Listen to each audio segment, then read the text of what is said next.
সালাতের তথা নামাজের 14টা রুকুন আছে। রুকুন যদি ছুটে যায়, ওলামায়ে কেরাম আছেন, জিজ্ঞেস করবেন রুকুন যদি ছুটে যায় তাহলে নামাজ হবে না। তাকবীরে তাহরিমা অর্থাৎ আল্লাহু আকবার, দাঁড়ানো অবস্থায় আল্লাহু আকবার বলাটা হলো এটা একটা রুকুন নামাজের।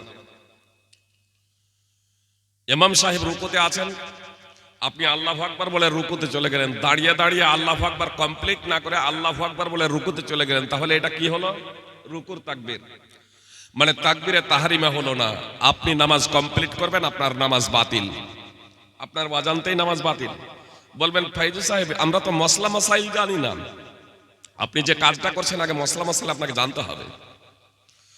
আপনি কি জানেন না আবু বুরদা রাদিয়াল্লাহু তাআলা আনহু ঈদের দিনকে পানাহারের দিন মনে করেছিলেন, আর পানাহারের দিন মনে করে 10ই যুলহিজ্জা কুরবানির লালিত পালিত পশুটাকে জবাই করেছিলেন। নবী সাল্লাল্লাহু আলাইহি সাল্লাম ঈদের নামাজের পরে বক্তব্য শুরু করলেন, বললেন আমাদের মতো যারা নামাজ পড়েছে তাদের নামাজ হয়েছে, আমাদের মতো যারা কুরবানি করবে তাদের কুরবানি হবে, আর যারা নামাজের আগে কুরবানি করেছে তো তা নামাজের আগে যারা কুরবানি করেছে ওয়ালা নুসুকালা তা কুরবানি হবে না। আবু বুরদা দাঁড়িয়ে গেলেন, আল্লাহ রাসূল আজকে আমি মনে করেছি পানাহারের দিন, পানাহারের দিন মনে করে আমার কুরবানির পশুটাকে জবাই করেছি। দেখুন 10ই যুলহিজ্জায় কুরবানি করেছেন, কোরআন এবং সুন্নাহ দ্বারা প্রমাণিত কুরবানি। 10ই যুলহিজ্জা কুরবানি সকলের ঐক্যমতেই সবথেকে ভালো দিন, উৎকৃষ্টতম দিন। কুরবানি করতে হবে নামাজের পরে, কিন্তু নামাজের আগে করেছেন। পানাহারের দিন মনে করে সাহাবী করেছেন, লক্ষ্য উদ্দেশ্য কত ভালো। তিনি বলছেন আকালতু আতআমতু আহলি ওয়া জিরানি, আমি নিজে খেয়েছি, পরিবারকে খাইয়েছি, পাড়া প্রতিবেশীকে খাইয়ে আমি ঈদের নামাজ আদায় করতে এসেছি। সহিহ বুখারী হাদিস নম্বর 955 এবং 983 নবী সাল্লাল্লাহু আলাইহি সাল্লাম বললেন, অত্র হাদিসে আছে শাতুকা শাতুল হাম, তোমার ছাগল গোশতের ছাগল হয়েছে, তুমি কুরবানির নেকি পাবে না। ভুলবশত কুরবানি করেছেন, ঈদের দিনে করেছেন, পূর্ণ আনুগত্য হয়নি। নামাজের পরে কুরবানি হবে, কিন্তু নামাজের পরে না হয়ে নামাজের আগে হয়ে গেছে। নবী সাল্লাল্লাহু আলাইহি সাল্লাম পরিষ্কার বললেন শাতুকা শাতুল হাম, তোমার ছাগল গোশতের ছাগল হয়েছে, তুমি কুরবানির নেকি পাবে না। কিছু করার আগে আপনাকে জানতে হবে সেই বিষয়টা। আপনার আল্লাহু আকবার বলে যখন রুকুতে চলে গেলেন, তখন যে আপনার রুকুন ছিল একটা তাকবীরে তাহরিমা, এই তাকবীরে তাহরিমা এটা হলো রুকুন।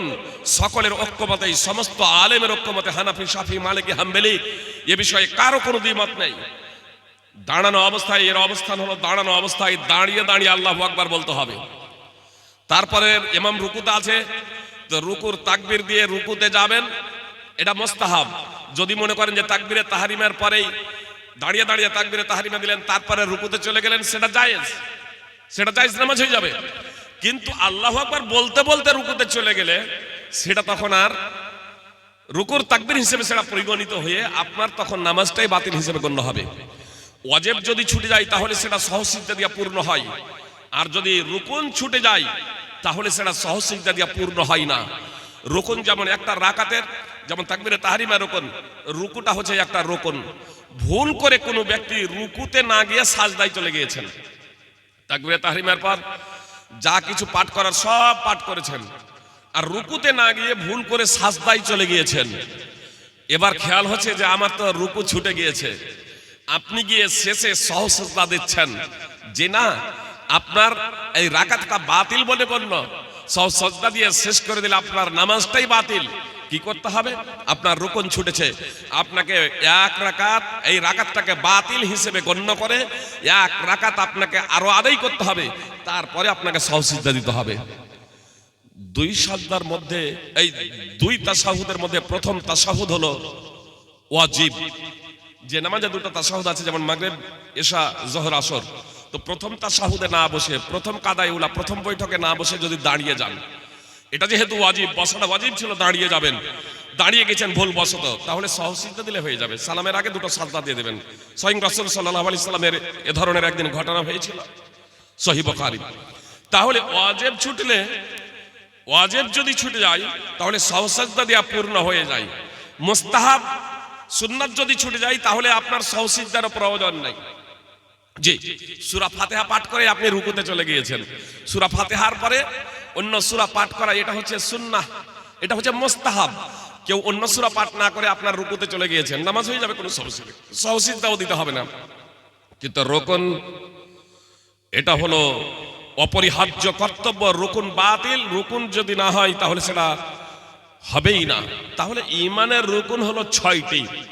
শুধু কি কি এতটুকু যথেষ্ট না, সেগুলোর তাৎপর্য কি এই বিষয় সম্পর্ক অবহিত হওয়া একজন মুসলিমের জন্য অপরিহার্য কর্তব্য।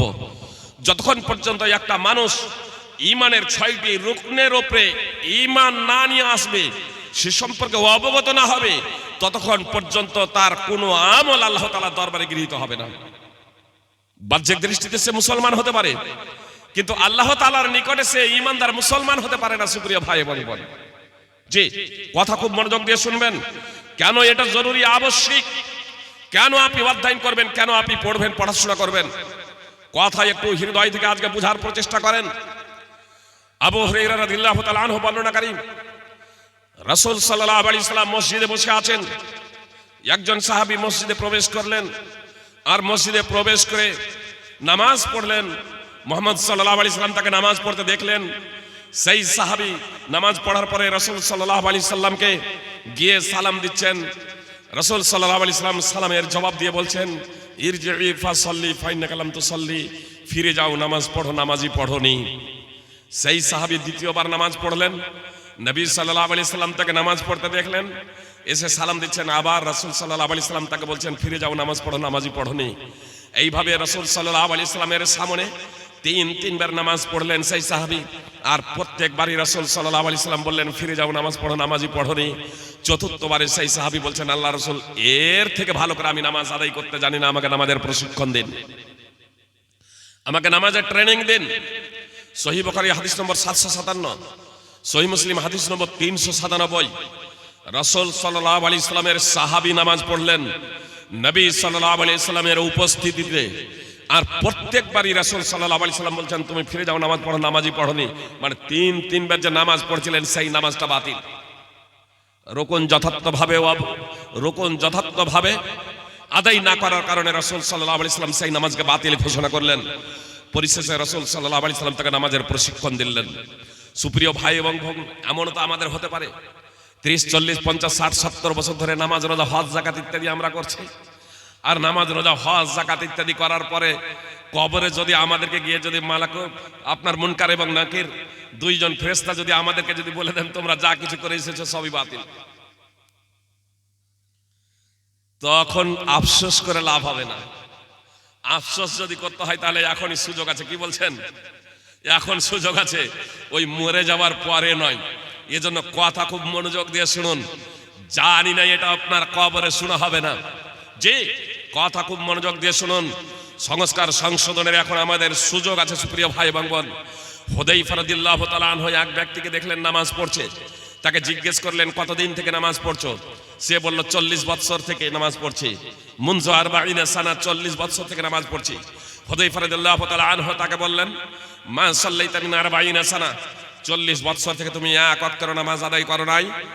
ওয়ালাউ মিত্তা ওয়া হাদিহি সালাতুকা মিত্তা আলা গায়রিল ফিতরাতিল্লাতী ফুতিরা আলাইহা মুহাম্মাদুন সাল্লাল্লাহু আলাইহি সাল্লাম।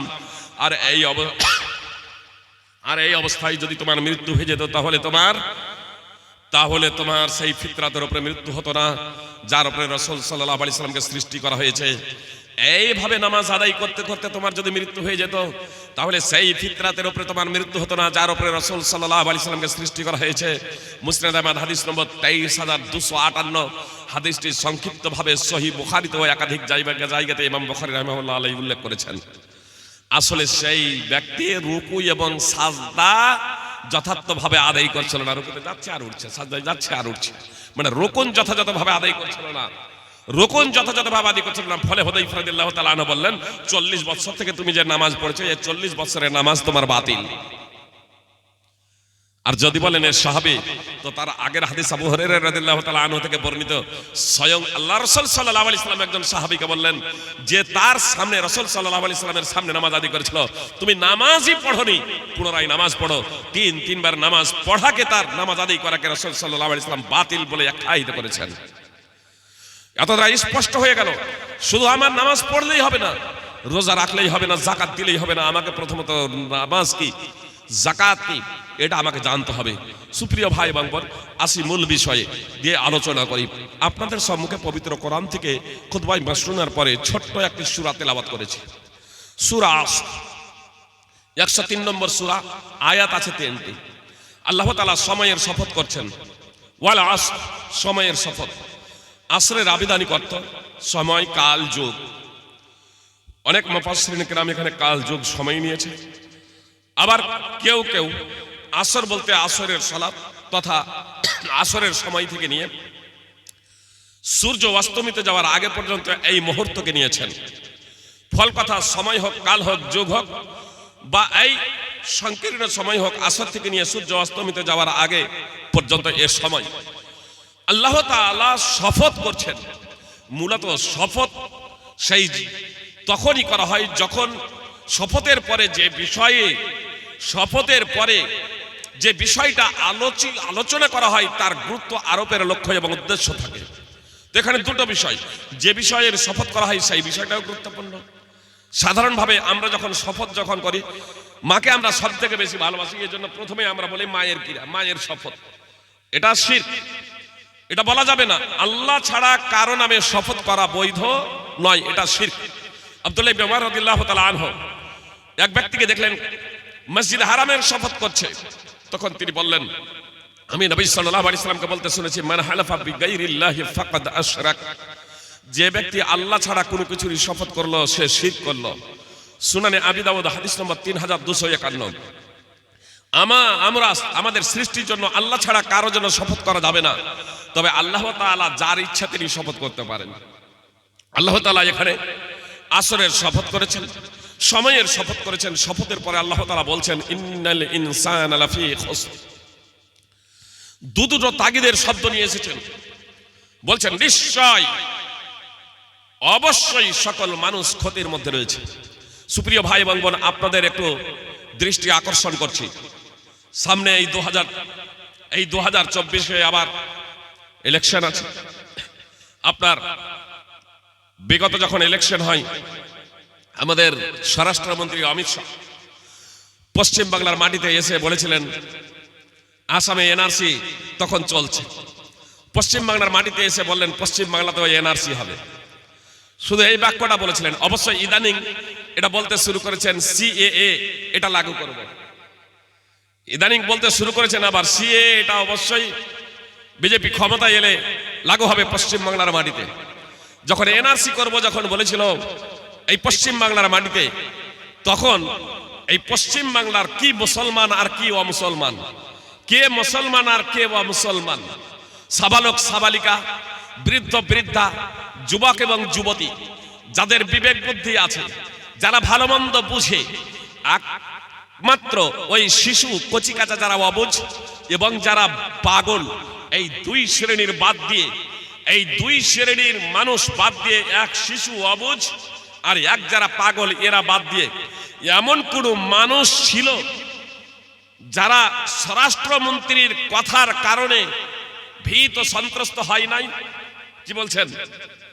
আমরা ভীত সন্ত্রস্ত হয়েছিলাম না হয় নাই? আমরা ভীত সন্ত্রস্ত হয়েছিলাম। কি মুসলমান আর কি অমুসলমান, কি মুসলমান আর কি অমুসলমান, সকলে আমরা ভীত এবং সন্ত্রস্ত। তার কারণ আসামে যে 14 লক্ষ মানুষের নাম এনআরসিতে আসেনি, তার মধ্যে 12 লক্ষই হচ্ছে অমুসলমান। এর ফলে অমুসলমান গুলো আরো ভীত এবং সন্ত্রস্ত হয়ে গিয়েছিল। আল্লাহ তাআলার সাথে কোনো মানুষের তুলনা চলে না। লাইসা কামিসলিহি শাই, আল্লাহ তাআলার সাথে তুলনা দেবার মতো কোনো বস্তুই নেই। সূরাতুশ শূরা 42 নম্বর সূরার 11 নম্বর আয়াত। আমি আপনাদের শুধু এতটুকু বলতে চাচ্ছি, আল্লাহ যা বলবেন সেই বিষয়টাই খুবই গুরুত্বপূর্ণ, খুবই গুরুত্বপূর্ণ। কিন্তু আমরা মানুষ তো, আমরা দুর্বল, আমরা চঞ্চল, আমরা অস্থির। ফলে মানুষের কথাই যতটা আমরা বিচলিত হয়ে যাই, আল্লাহ যখন বলেন সেই কথাটার আমরা গুরুত্ব তখন বোধ করি না। সুপ্রিয় ভাই এবং কথা খুব মনোযোগ দিয়ে শুনুন। আল্লাহ কসম করছেন, যদি একজন মানুষের কথাই, আমাদের মতো একজন মানুষের কথাই যারা বিবেকবান ছিলেন তাদের যদি হৃদয় প্রকম্পিত হয়ে যায় এনআরসি করব এই কথার কারণে, তাহলে যারা শিশু নয়, যারা অবুঝ নয়, যারা পাগল নয়। আল্লাহ যখন এ কথা কসম খেয়ে বলছেন ইন্নাল ইনসানা লাফি খুসর, নিশ্চয় অবশ্যই সকল মানুষ ক্ষতির মধ্যে রয়েছে, সকল মানুষই ক্ষতিগ্রস্ততায় নিমজ্জিত। তখন প্রত্যেক সেই যুবক এবং যুবতী, প্রত্যেক সেই বৃদ্ধ এবং বৃদ্ধা, এক কথায় প্রত্যেক মানুষ, যারা শিশু নয়, যারা পাগল নয়, তাদের প্রকম্পিত হয়ে যাওয়া, হৃদয়ে একটা কাঁপুনি তৈরি হওয়া স্বাভাবিক। আল্লাহ তাআলার এই কথা শোনার পরে আল্লাহ বলছেন সমস্ত মানুষই ক্ষতির মধ্যে। কসম খেয়ে বলছেন আমরা সব মানুষ। তো আল্লাহ যখন এই কথা বলছেন তখন আমাদের ভীত সন্ত্রস্ত হয়ে যাওয়াটাই স্বাভাবিক। অবশ্য এর পরে পরে আল্লাহ বলছেন ইল্লাল্লাযীনা আমানু ওয়া আমিলুস সালিহাতি ওয়া তাওয়াসাউ বিল হাক্কি ওয়া তাওয়াসাউ বিস সবর। কিন্তু তারা নয়। যখন আল্লাহ তাআলা বলছেন তারা নয়, তখন একটু আমাদের হৃদয়ে আশ্বাস জাগবে, এটাই স্বাভাবিক। কিন্তু যারা অবুঝ আর পাগল, তাদের কোনো হেলদেল হবে না। আমরা যদি বাস্তবে পাগল না হই, আমরা যদি অবুঝ শিশু না হই, আর তারপরেও যদি আমাদের হৃদয়ে এখনো কোনো প্রকারের প্রতিক্রিয়া সৃষ্টি হয় নাই, তাহলে জেনে রাখবেন আমার আপনার হৃদয়টা মরিচিকায় ঢেকে গেছে, পাপে ছেয়ে আছে, যে কারণে আল্লাহর কথা শোনার পরেও আমাদের হৃদয় প্রকম্পিত হয় নাই। আয়নাতে মুখ দেখা যাবে, এটা স্বাভাবিক। দর্পণে আয়নাতে মুখ দেখা যাবে, এটা স্বাভাবিক। রাস্তার ধারে বাড়ি, ধুলোবালিতে যদি পুরো আয়নাটা ছেয়ে যায় আর যদি মুখ দেখেন, তাহলে সেই আয়নাতে মুখ দেখা যাবে না যতক্ষণ না আয়নাটা পরিষ্কার করবেন। অনুরূপ ভাবে আল্লাহর কথা শুনে হৃদয়ে যদি সামান্যতম ঈমান থেকে থাকে, প্রকম্পিত হওয়াটাই স্বাভাবিক। কিন্তু এ কথা শোনার পরেও কারো হৃদয় যদি প্রকম্পিত না হয়, কেঁপে না যায়, তাহলে জেনে রাখবেন যে আপনার হৃদয় ঈমান শূন্য। ঈমান বলতে আপনার হৃদয়ে কোনো কিছু নাই। হয় আপনি অবুঝ শিশু, না হয় পাগল।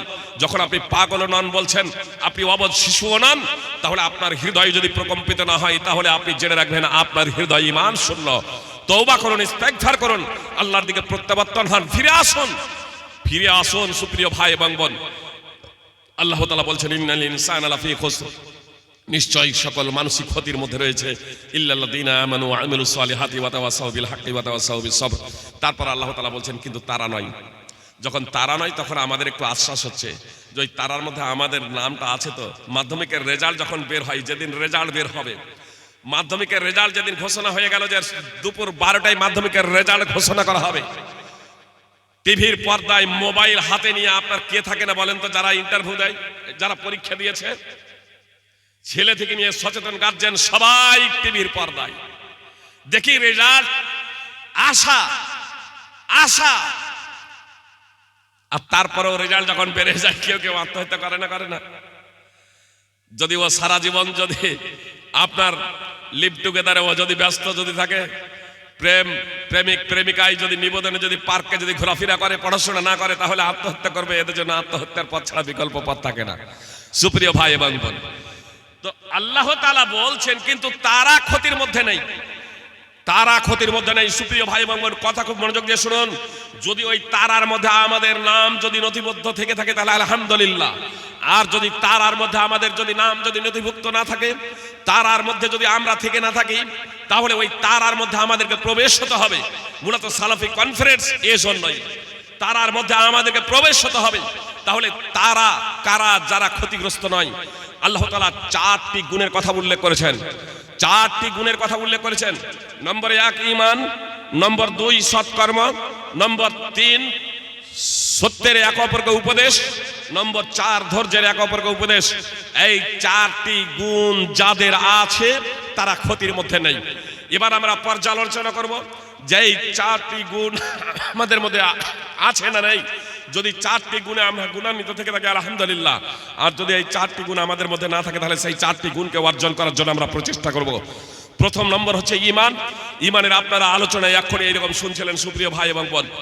ঈমানের প্রথমত আবিধানিক অর্থ আপনাদের সম্মুখে ব্যক্ত করি। আর এই অর্থটা বোঝার জন্য এর বিপরীত অর্থটা যদি আমরা জানি, তাহলে খুব সহজ হয়ে যাবে। ঈমানের আবিধানিক অর্থ স্বীকার করা, মেনে নেওয়া, স্বীকৃতি জ্ঞাপন করা। আর এটা আপনার বুঝতে সুবিধা হবে ইমানের বিপরীত অর্থ হলো কুফর।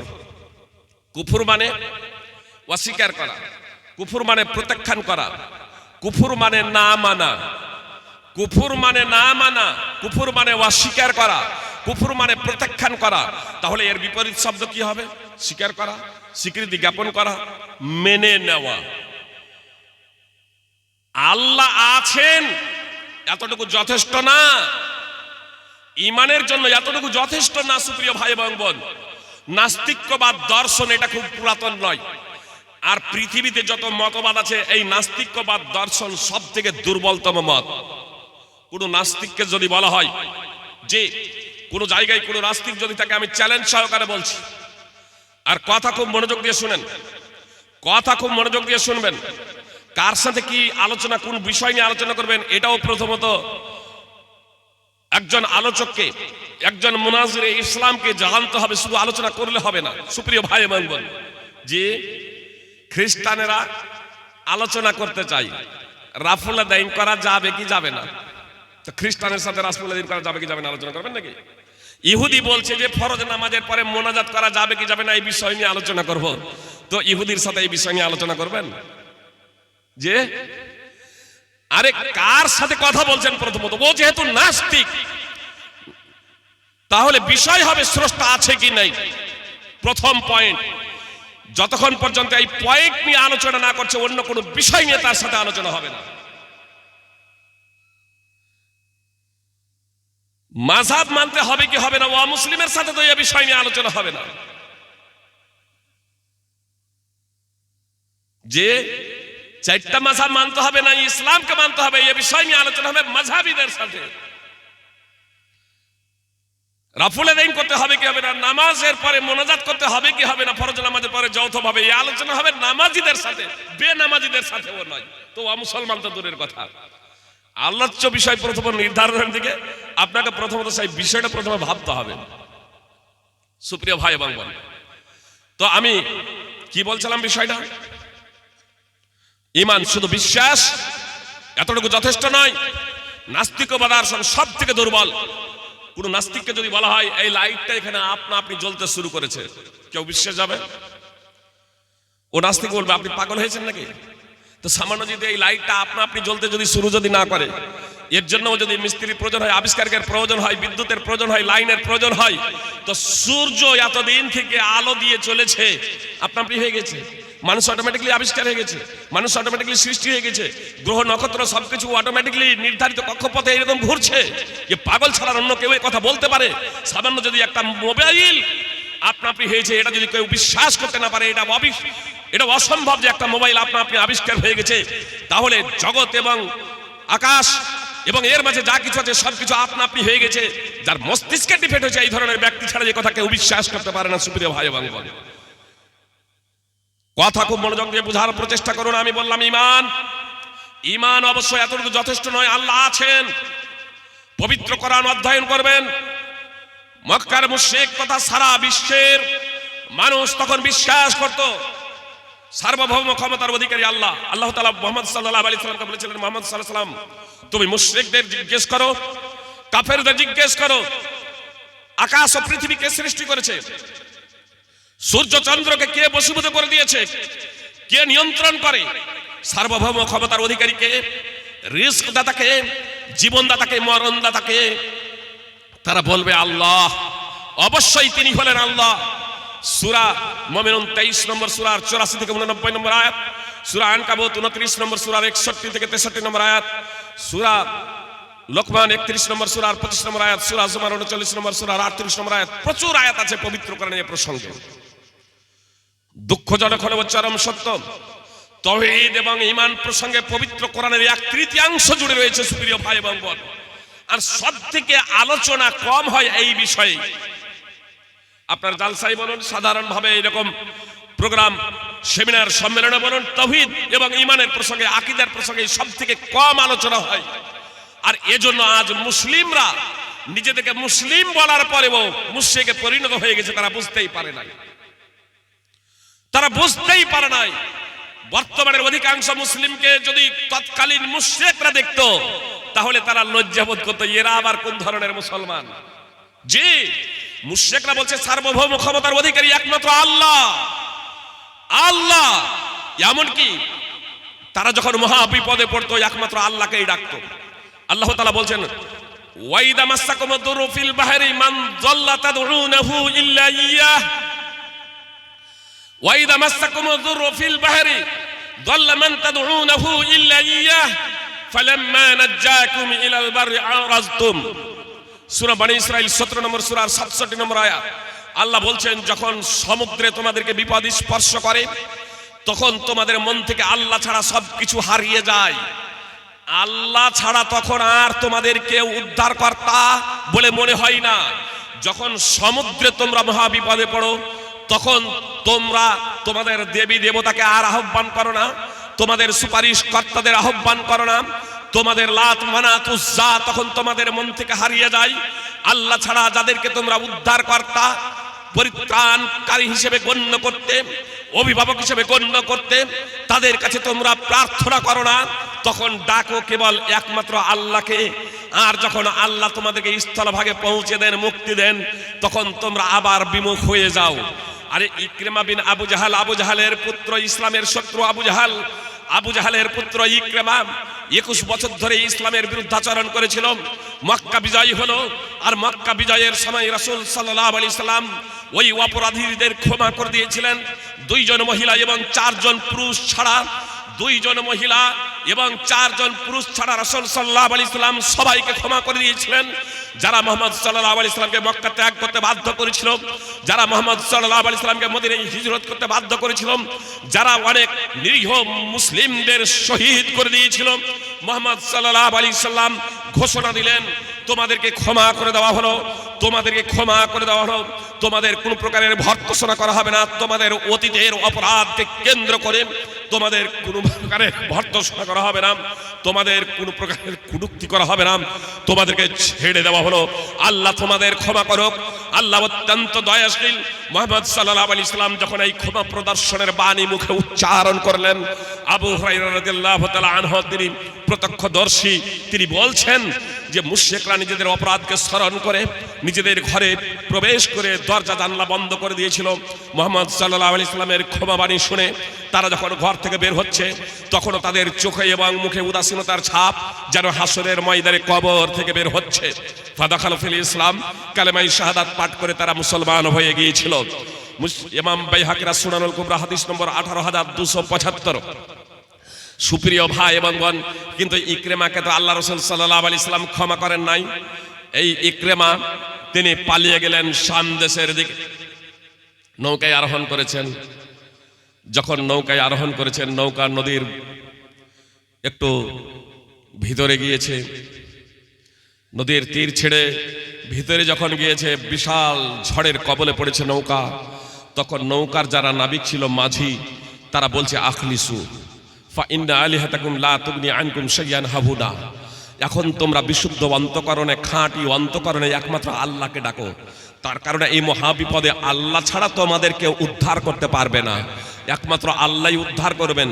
অতএব তোমরা বিশুদ্ধ অন্তঃকরণে আল্লাহকে ডাকো।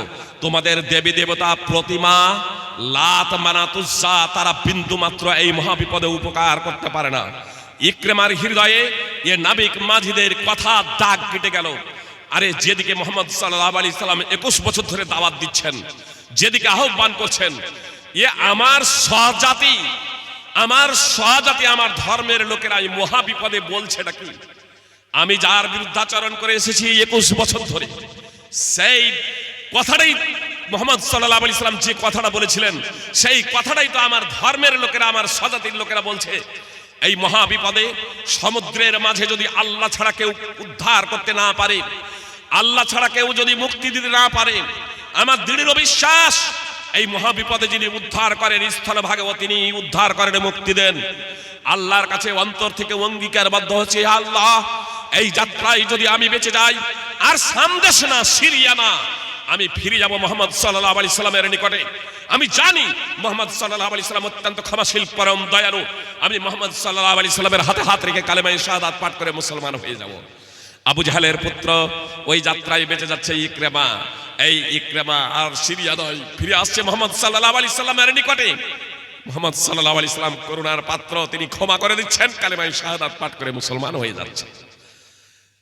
ইমাম নাসাইর সুনানে নাসাই হাদিস নম্বর 4067। তো মক্কার মুশরিকরাও মহাবিপদে একমাত্র আল্লাহকে ডাকত। এ কথা কোরআন বলছে, এ কথা হাদিস বলছে, এ কথা ইতিহাস বলছে সুপ্রিয় ভাই এবং বোন। কিন্তু বর্তমানের মানুষ কি মুসলমান আর কি অমুসলমান, এরা মহাবিপদে পড়লে শিরক করে। একটা উদাহরণ দিই, অমুসলমান ছেড়ে দিলাম, যারা কালেমায়ে শাহাদাত পড়ছেন, আশহাদু আল্লা ইলাহা ইল্লাল্লাহ ওয়া আশহাদু আন্না মুহাম্মাদান আবদুহু ওয়া রাসূলুহু, মহাবিপদে পড়েছে, সন্তান হয় না, 10 বছর বিয়ে হয়ে গেছে। ইয়া ধৈর্য ধরতে পারে নাই যে জাকারিয়া এবং তার অর্ধাঙ্গিনীকে যে আল্লাহ তাআলা সন্তান দিয়েছিলেন একেবারে বৃদ্ধা বয়সে। ইব্রাহিম আলাইহিস সালামকে সন্তান দিয়েছিলেন বৃদ্ধ বয়সে। যে মারিয়াম আলাইহিস সালামকে সন্তান দিয়েছিলেন বিনা বাপে, শুকনো খেজুর গাছে ফল দিয়েছিলেন। যে মহান আল্লাহ তাআলা ইউসুফ আলাইহিস সালামকে নির্জন কূপ থেকে উদ্ধার করেছিলেন। যে মহান আল্লাহ তাআলা একজন গোলামকে বাদশার স্বৈরাচারী বাদশার সৈন্যদের থেকে, পাহাড় থেকে উদ্ধার করেছিলেন, সমুদ্র থেকে উদ্ধার করেছিলেন, সেই মহান আল্লাহ তাআলা আজকেও আছেন। যে মহান আল্লাহ তাআলা ফেরাউনের একথা ঘোষণা দেওয়ার পরে আজ থেকে বনি ইসরাইলে যত পুত্র সন্তান জন্মগ্রহণ করবে আতুর ঘরেই গলা টিপে হত্যা করে দেব, এ কথা ঘোষণা দেওয়ার পরে সেই শুধু ঘোষণাই নয়, আপনার কাজে পরিণত করেছিল ফেরাউন। তার সৈন্যরা ওই দিন থেকে যত বনি ইসরাইলের পুত্র সন্তান জন্মগ্রহণ করত প্রত্যেকেই গলা টিপে হত্যা করে দিত। কিন্তু আল্লাহ তাআলা যে অফুরন্ত ক্ষমতাশীল, অসীম ক্ষমতার অধিকারী এবং অসীম কৌশলী, সেই মহান আল্লাহ তাআলা সেই অবস্থাতে বনি ইসরাইলে মুসা আলাইহিস সালামকে সৃষ্টি করে ফেরাউনের কাছ থেকে পারিশ্রমিক আদায় করিয়ে দিয়ে তার মায়ের কাছে লালন পালন করে, সুপ্রিয় ভাই এবং বোন, মুসা আলাইহিস সালামের মাধ্যমে ফেরাউন ধ্বংস হলো, তার রাজপাট ধ্বংস হয়েছিল। সেই মহান আল্লাহ তাআলা আজকেও আছেন। এ কথা কোরআন এবং সুন্নাহয় বিস্তারিত ভাবে থাকলেও এ মুসলমানরা যখন বিপদে পড়ে, সন্তান হয় না অথবা রোগ বালা মুসিবত, ডাক্তার দেখানো হয়েছে, রোগ ধরা পড়ে না বা ভালো হচ্ছে না, তখন যাই কথাই মাজারে, কবরে, বাবার কাছে। আর তারপরে শিরক। ये कलिमा शहादत पाठकारी काबाते गियो, ये हसन या हुसैन मदद, ये शेख अब्दुल कादिर जिलानी मदद, ये आली मदद, नाउजुबिल्लाहि मिन जालिक। একবার প্রকাশ্য শিরক। মক্কার মুশরিকরাও এর জন্য লজ্জিত হতো যদি এই চিত্রটা দেখতো এই কালিমা শাহাদাত পাঠকারীদের। সুপ্রিয় ভাই এবং বোন, মক্কার মুশরিকরা ইবনে আব্বাস রাদিয়াল্লাহু তাআলা আনহু বলছেন, মক্কার মুশরিকরা কাবার তওয়াফ করছে, প্রদক্ষিণ করছে কাবাকে। সুপ্রিয় ভাই এবং বোন, কাবাকে প্রদক্ষিণ করছিল মক্কার মুশরিকরা, কাবার তওয়াফ করছিল। আর তওয়াফ করতে করতে বলছে লাব্বাইক লা শারীকা লাক, হে আল্লাহ তোমার দরবারে আমরা উপস্থিত, তোমার কোনো শরীক নাই। যারা উমরা বা হজ করেছেন ওলামায়ে কেরাম জানছেন তালবিয়া পাঠ করতে হয় ইহরাম মিকাত থেকে, ইহরাম বাঁধার পর লাব্বাইক আল্লাহুম্মা লাব্বাইক, লাব্বাইক লা শারীকা লাক লাব্বাইক, ইন্নাল হামদা ওয়ান নি'মাতা লাকা ওয়াল মুলক লা শারীকা লাক। মক্কার মুশরিকরা কাবার তওয়াফ করছে আর বলছে লাব্বাইক লা শারীকা লাক, হে আল্লাহ তোমার দরবারে আমরা উপস্থিত, তোমার কোনো শরীক নাই, তোমার কোনো পার্টনারশিপ নাই, তোমার কোনো অংশীদার নাই। ইবনে আব্বাস রাদিয়াল্লাহু তাআলা আনহু বলছেন, মুশরিকদের মুখ থেকে স্বয়ং রাসূল সাল্লাল্লাহু আলাইহি ওয়াসাল্লাম এই বাক্যটি শুনলেন। আর এই বাক্যটি শোনার পরে মুহাম্মদ সাল্লাল্লাহু আলাইহি ওয়াসাল্লাম তখন বললেন, ওয়াইলাকুম কাদ, তোমরা এখানেই থেকে যাও, আর আগে বেরো না। তোমরা যে বলছো আমরা আল্লাহর দরবারে উপস্থিত, তার কোনো শরীক নাই, পার্টনারশিপ নাই, তো এখানেই থেমে যাও, এখানেই থেমে যাও। ইবনে আব্বাস বলছেন, কিন্তু মুশরিকরা এখানে থামলো না, বলল লাব্বাইক লা শারীকা লাক, আল্লাহ তোমার কোনো শরীক নাই, অংশীদার নেই, পার্টনারশিপ নাই। তারপরে বলছে ইল্লা শারীকান হুয়া লাকা তামলিকু হুয়া মা মালাক। তারা বলছে কিন্তু একটা পার্টনারশিপ, কোনো শরীক নাই, কোনো পার্টনারশিপ নাই। তারপরে বলছে একটা শরীক, একটা পার্টনারশিপ। কিন্তু তারপরে আবার কি বলছে দেখুন, আল্লাহ সেই পার্টনারশিপ যাকে শরীক বলছি তারও কিন্তু মালিক তুমি, তারও মালিক তুমি। তোমার শরীক বলছি বটে, কিন্তু এরও মালিক আল্লাহ তুমি, এরও মালিক আল্লাহ তুমি। ওয়া মা মালাক, একে যদি মৌসুলা ধরা হয়, এ মা মালাকের উপরে যে মা শব্দটা আছে আরবি থেকে মৌসুলা যদি ধরা হয়, তাহলে একে যার কর্তৃত্ব দিচ্ছি, একে যা কিছু মালিক বানাচ্ছি, তারও মালিক তুমি, এরও মালিক তুমি, তারও মালিক তুমি। আর যদি মা নাফিয়া যদি ধরা হয় মালাকের উপরে ফেল মাজি, তো মা নাফিয়া যদি নাফিয়া যদি ধরা হয়, আর নাফিয়াটাই বেশি গ্রহণযোগ্য এই জায়গাতে, তাহলে এ কোনো কিছুরই মালিক না। মানে কি বলছে, আল্লাহ তোমার কোনো শরীক নাই, তোমার দরবার আমরা উপস্থিত, তোমার নিকটে আমরা উপস্থিত, তোমার কোনো পার্টনারশিপ নেই। তারপর বলছে একটা শরীক, কিন্তু তারও মালিক আল্লাহ তুমি, সে উপকারও করতে পারে না, অপকারও করতে পারে না। যাকে তোমার পার্টনারশিপ বানাচ্ছি তারও মালিক আল্লাহ তুমি, এক কথায় সার্বভৌম ক্ষমতার অধিকারী একমাত্র তুমি, ইয়ে কোনো উপকারও করতে পারে না, অপকারও করতে পারে না। সহিহ মুসলিম হাদিস নম্বর 1185। আরে মুসলমানরা কি বলে? মাজারে যে আছে ওয়ালিয়া ওলিয়া নবী রাসূল যাদের ইন্তেকাল হয়ে গেছে, এরা উপকার এবং অপকার করতে পারে। নাউযুবিল্লাহি মিন যালিক। মুশরিকরা বলছে অপকারও করতে পারে না, উপকারও করতে পারে না, একমাত্র উপকার এবং অপকারী একমাত্র আল্লাহ। সুপ্রিয় ভাই এবং বোন, কেউ যদি মনে করে এই উপকার ও অপকার করতে পারে যাদের ইন্তেকাল হয়ে গেছে, সুপ্রিয় ভাই এবং বোন, তাহলে সে মুসলমানই হতে পারে না। সূরা ইউনূস 10 নম্বর সূরার 106 নম্বর আয়াত তাফসীর সহ দ্রষ্টব্য। মুশরিকরা যে একটা আপনার ওদের যে আপনার মানত, ওদের যে উপাসনা করত, তো এই জন্য করত হাউলাই শুফাউনা ইনদাল্লাহ, এরা আল্লাহর কাছে আমাদের সুপারিশ করবে, এরা আল্লাহর কাছে আমাদের সুপারিশ করবে। সূরা ইউনূস 10 নম্বর সূরার 18 নম্বর আয়াত, মানাবুদহুম ইল্লা লিয়াকাররিবুনা ইলাল্লাহি যুলফা। তারা বলতো এদের আমরা কেবলমাত্র উপাসনার জন্যই করছি, যারা আল্লাহর নিকটে আমাদের পৌঁছে দেবে। এরা হচ্ছে মাধ্যম, এরা হচ্ছে মাধ্যম। ওরা উপকারও করতে পারে না, অপকারও করতে পারে না। সূরা জুমার 39 নম্বর সূরা 3 নম্বর আয়াত, উপকারও করতে পারে না, অপকারও করতে পারে না, শুধু সুপারিশকারী আল্লাহর নিকটে পৌঁছে দেবে, এরা হচ্ছে আমাদের মাধ্যম। এই কথা স্বীকার করার পরেও তারা মুশরিক, কোরআন তাদের বলছে মুশরিক। আর আজকে অনেক কালেমায়ে শাহাদাত পাঠকারী বড় বড় শিরক করছে, ইন্তেকাল যাদের হয়ে গেছে এদের উপকারী অপকারী মনে করছে, আর তারপরেও এরা বলে আমরা মুসলমান। সুপ্রিয় ভাই এবং বোন, আসলে এরা প্রকৃত অর্থে মুসলমান না। আল্লাহ বলছেন ওয়ামা ইউমিনু আকসারহুম বিল্লাহি ইল্লা ওয়া হুম মুশরিকুন, তাদের অধিকাংশই ঈমান আনা সত্ত্বেও মুশরিক। সূরা ইউসুফ 12 নম্বর সূরার 106 নম্বর আয়াত। তো আমি আপনাদের বলছিলাম যে ঈমান শুধু আল্লাহ আছেন এতটুকু যথেষ্ট নয়। সুপ্রিয় ভাই এবং বোন, এখানে একটা কথা প্লাস করে দিই। কেউ বলবেন ফাইজি সাহেব আমরা তো সালাফি কনফারেন্সের লোক, আমরা তো সব আহলে হাদিস, আহলে সুন্নাত ওয়াল জামাত, আমরা ওই মাজারে যাই না, আমরা ওগুলোকে শিরক মনে করি। আমাদের সমাজেও শিরক আছে না নেই? তাবিজ, মাদুলি, ধাগা, যে বাঁশের পাতা, তাল পাতা, এগুলো আমরা পড়ি না? ধাগা, তাবিজ, মাদুলি, এগুলো আহলে হাদিস সমাজেও ছেয়ে গিয়েছে। সুপ্রিয় ভাই এবং বোন, এগুলোও শিরক, এগুলোও শিরক। সুপ্রিয় ভাই এবং বোন, কথা খুব মনোযোগ দিয়ে শুনুন। আব্দুল্লাহ ইবনে মাসউদ রাদিয়াল্লাহু তাআলা আনহু একদা বাড়িতে প্রবেশ করে তার স্ত্রীর গলায় একটি ধাগা দেখতে পেলেন। তার স্ত্রী যায়েনাব রাদিয়াল্লাহু তাআলা আনহার গলায় ধাগাটি ধরে এভাবে ছিঁড়ে দিলেন। ছিঁড়ে দেওয়ার পরে তিনি বললেন ইন্নার রুকা ওয়াত তামাইমা ওয়াত তিওয়ালাতা শিরক। আমি নবী সাল্লাল্লাহু আলাইহি সাল্লামকে বলতে শুনেছি নিশ্চয় কুফর ও শিরক দ্বারা ঝাড়ফুঁক করা, তন্ত্র মন্ত্র দ্বারা ঝাড়ফুঁক করা, তাবিজ ও মাদুলি হলো শিরক। তখন যায়েনাব রাদিয়াল্লাহু তাআলা আনহা বলছেন আল্লাহর কসম করে বলছি, যায়েনাব রাদিয়াল্লাহু তাআলা আনহা বলছেন আল্লাহর কসম করে বলছি আমার চোখে যন্ত্রণা হচ্ছিল, এই ধাগাটা একজন ইহুদির কাছে পড়ে নিয়েছি, ফু দিয়ে নিয়েছি, আর তারপরে গলায় যখন ঝুলিয়েছি তখন আমার ওই চোখের ব্যথা যন্ত্রণা দূর হয়ে গেছে। বোঝার প্রচেষ্টা করুন, চোখে যন্ত্রণা হচ্ছিল, এক ইহুদির কাছে ধাগাটা ফু দিয়ে নিয়েছি আর চোখের ব্যথা দূর হয়ে গেছে। আব্দুল্লাহ ইবনে মাসউদ রাদিয়াল্লাহু তাআলা আনহু বললেন যাকি আমালুশ শাইতান, এটা হলো শয়তানের কর্ম। তোমার চোখে যে অসুখ হয়েছিল এমনটি না, প্রকৃত অর্থে যে তোমার চোখে রোগ ব্যাধি ছিল এমনটি না। আমি বলছি না তুমি মিথ্যা কথা বলছো, অবাস্তব কথা বলছো, তুমি সঠিক কথাই বলছো। আসলে তোমার চোখে যে যন্ত্রণা হচ্ছিল এটা শয়তানের কারণে। আর তুমি যখন শয়তানের আনুগত্য করতে শুরু করে দিয়েছো, ওই তাবিজ ঝুলিয়ে নিয়ে, তাবিজ মাদুলি ঝুলিয়ে নিয়ে করেছেন ধাগা, তাবিজ মাদুলি ঝুঁকি নিয়ে তুমি যখন এটাকে গলায় যখন ঝুলিয়ে নিয়েছো, এর মাধ্যমে শয়তানের আনুগত্য করতে শুরু করে দিয়েছো, শিরক করেছো। তো শয়তান বলছে এর কাছে আমার আর প্রয়োজন নাই, অন্যজনকে বিভ্রান্ত করি, শয়তান চলে গিয়েছে, তোমার চোখের ব্যথা দূর হয়ে গেছে। বাতিল পন্থায়ও কখনো কখনো লাভ হয়। আল্লাহ তাআলা মদ জুয়ার কথা বলতে গিয়ে প্রথম পর্যায়ে বলছেন মদ জুয়াতে কিছু লাভ আছে, তাহলে ক্ষতির পরিমাণটা বেশি। মদ জুয়াতেও কিছু লাভ আছে, তাহলে ক্ষতির পরিমাণটা বেশি। সুপ্রিয় ভাই এবং বোন, এই বাতিল পন্থায়ও আপনার চোখের ব্যথা দূর হয়ে গেছে, শয়তান ছিল, শয়তান ছেড়ে চলে গিয়েছে। সুপ্রিয় ভাই এবং বোন, আব্দুল্লাহ ইবনে মাসউদ রাদিয়াল্লাহু তাআলা আনহু তাকে বললেন তুমি ওই শয়তানি পন্থা, শয়তানের আনুগত্য না করে তুমি যদি বলতে আজিবিল বাস রব্বান নাস ইশফি আনতা শাফি লা শেফা ইল্লা শেফাউকা লা ইগাদিরু সাকামা, তাহলে তোমার চোখের ব্যথা দূর হয়ে যেত, শয়তান চলে যেত, তোমার চোখের ব্যথা দূর হয়ে যেত। সুনানে আবি দাউদ হাদিস নম্বর 3883।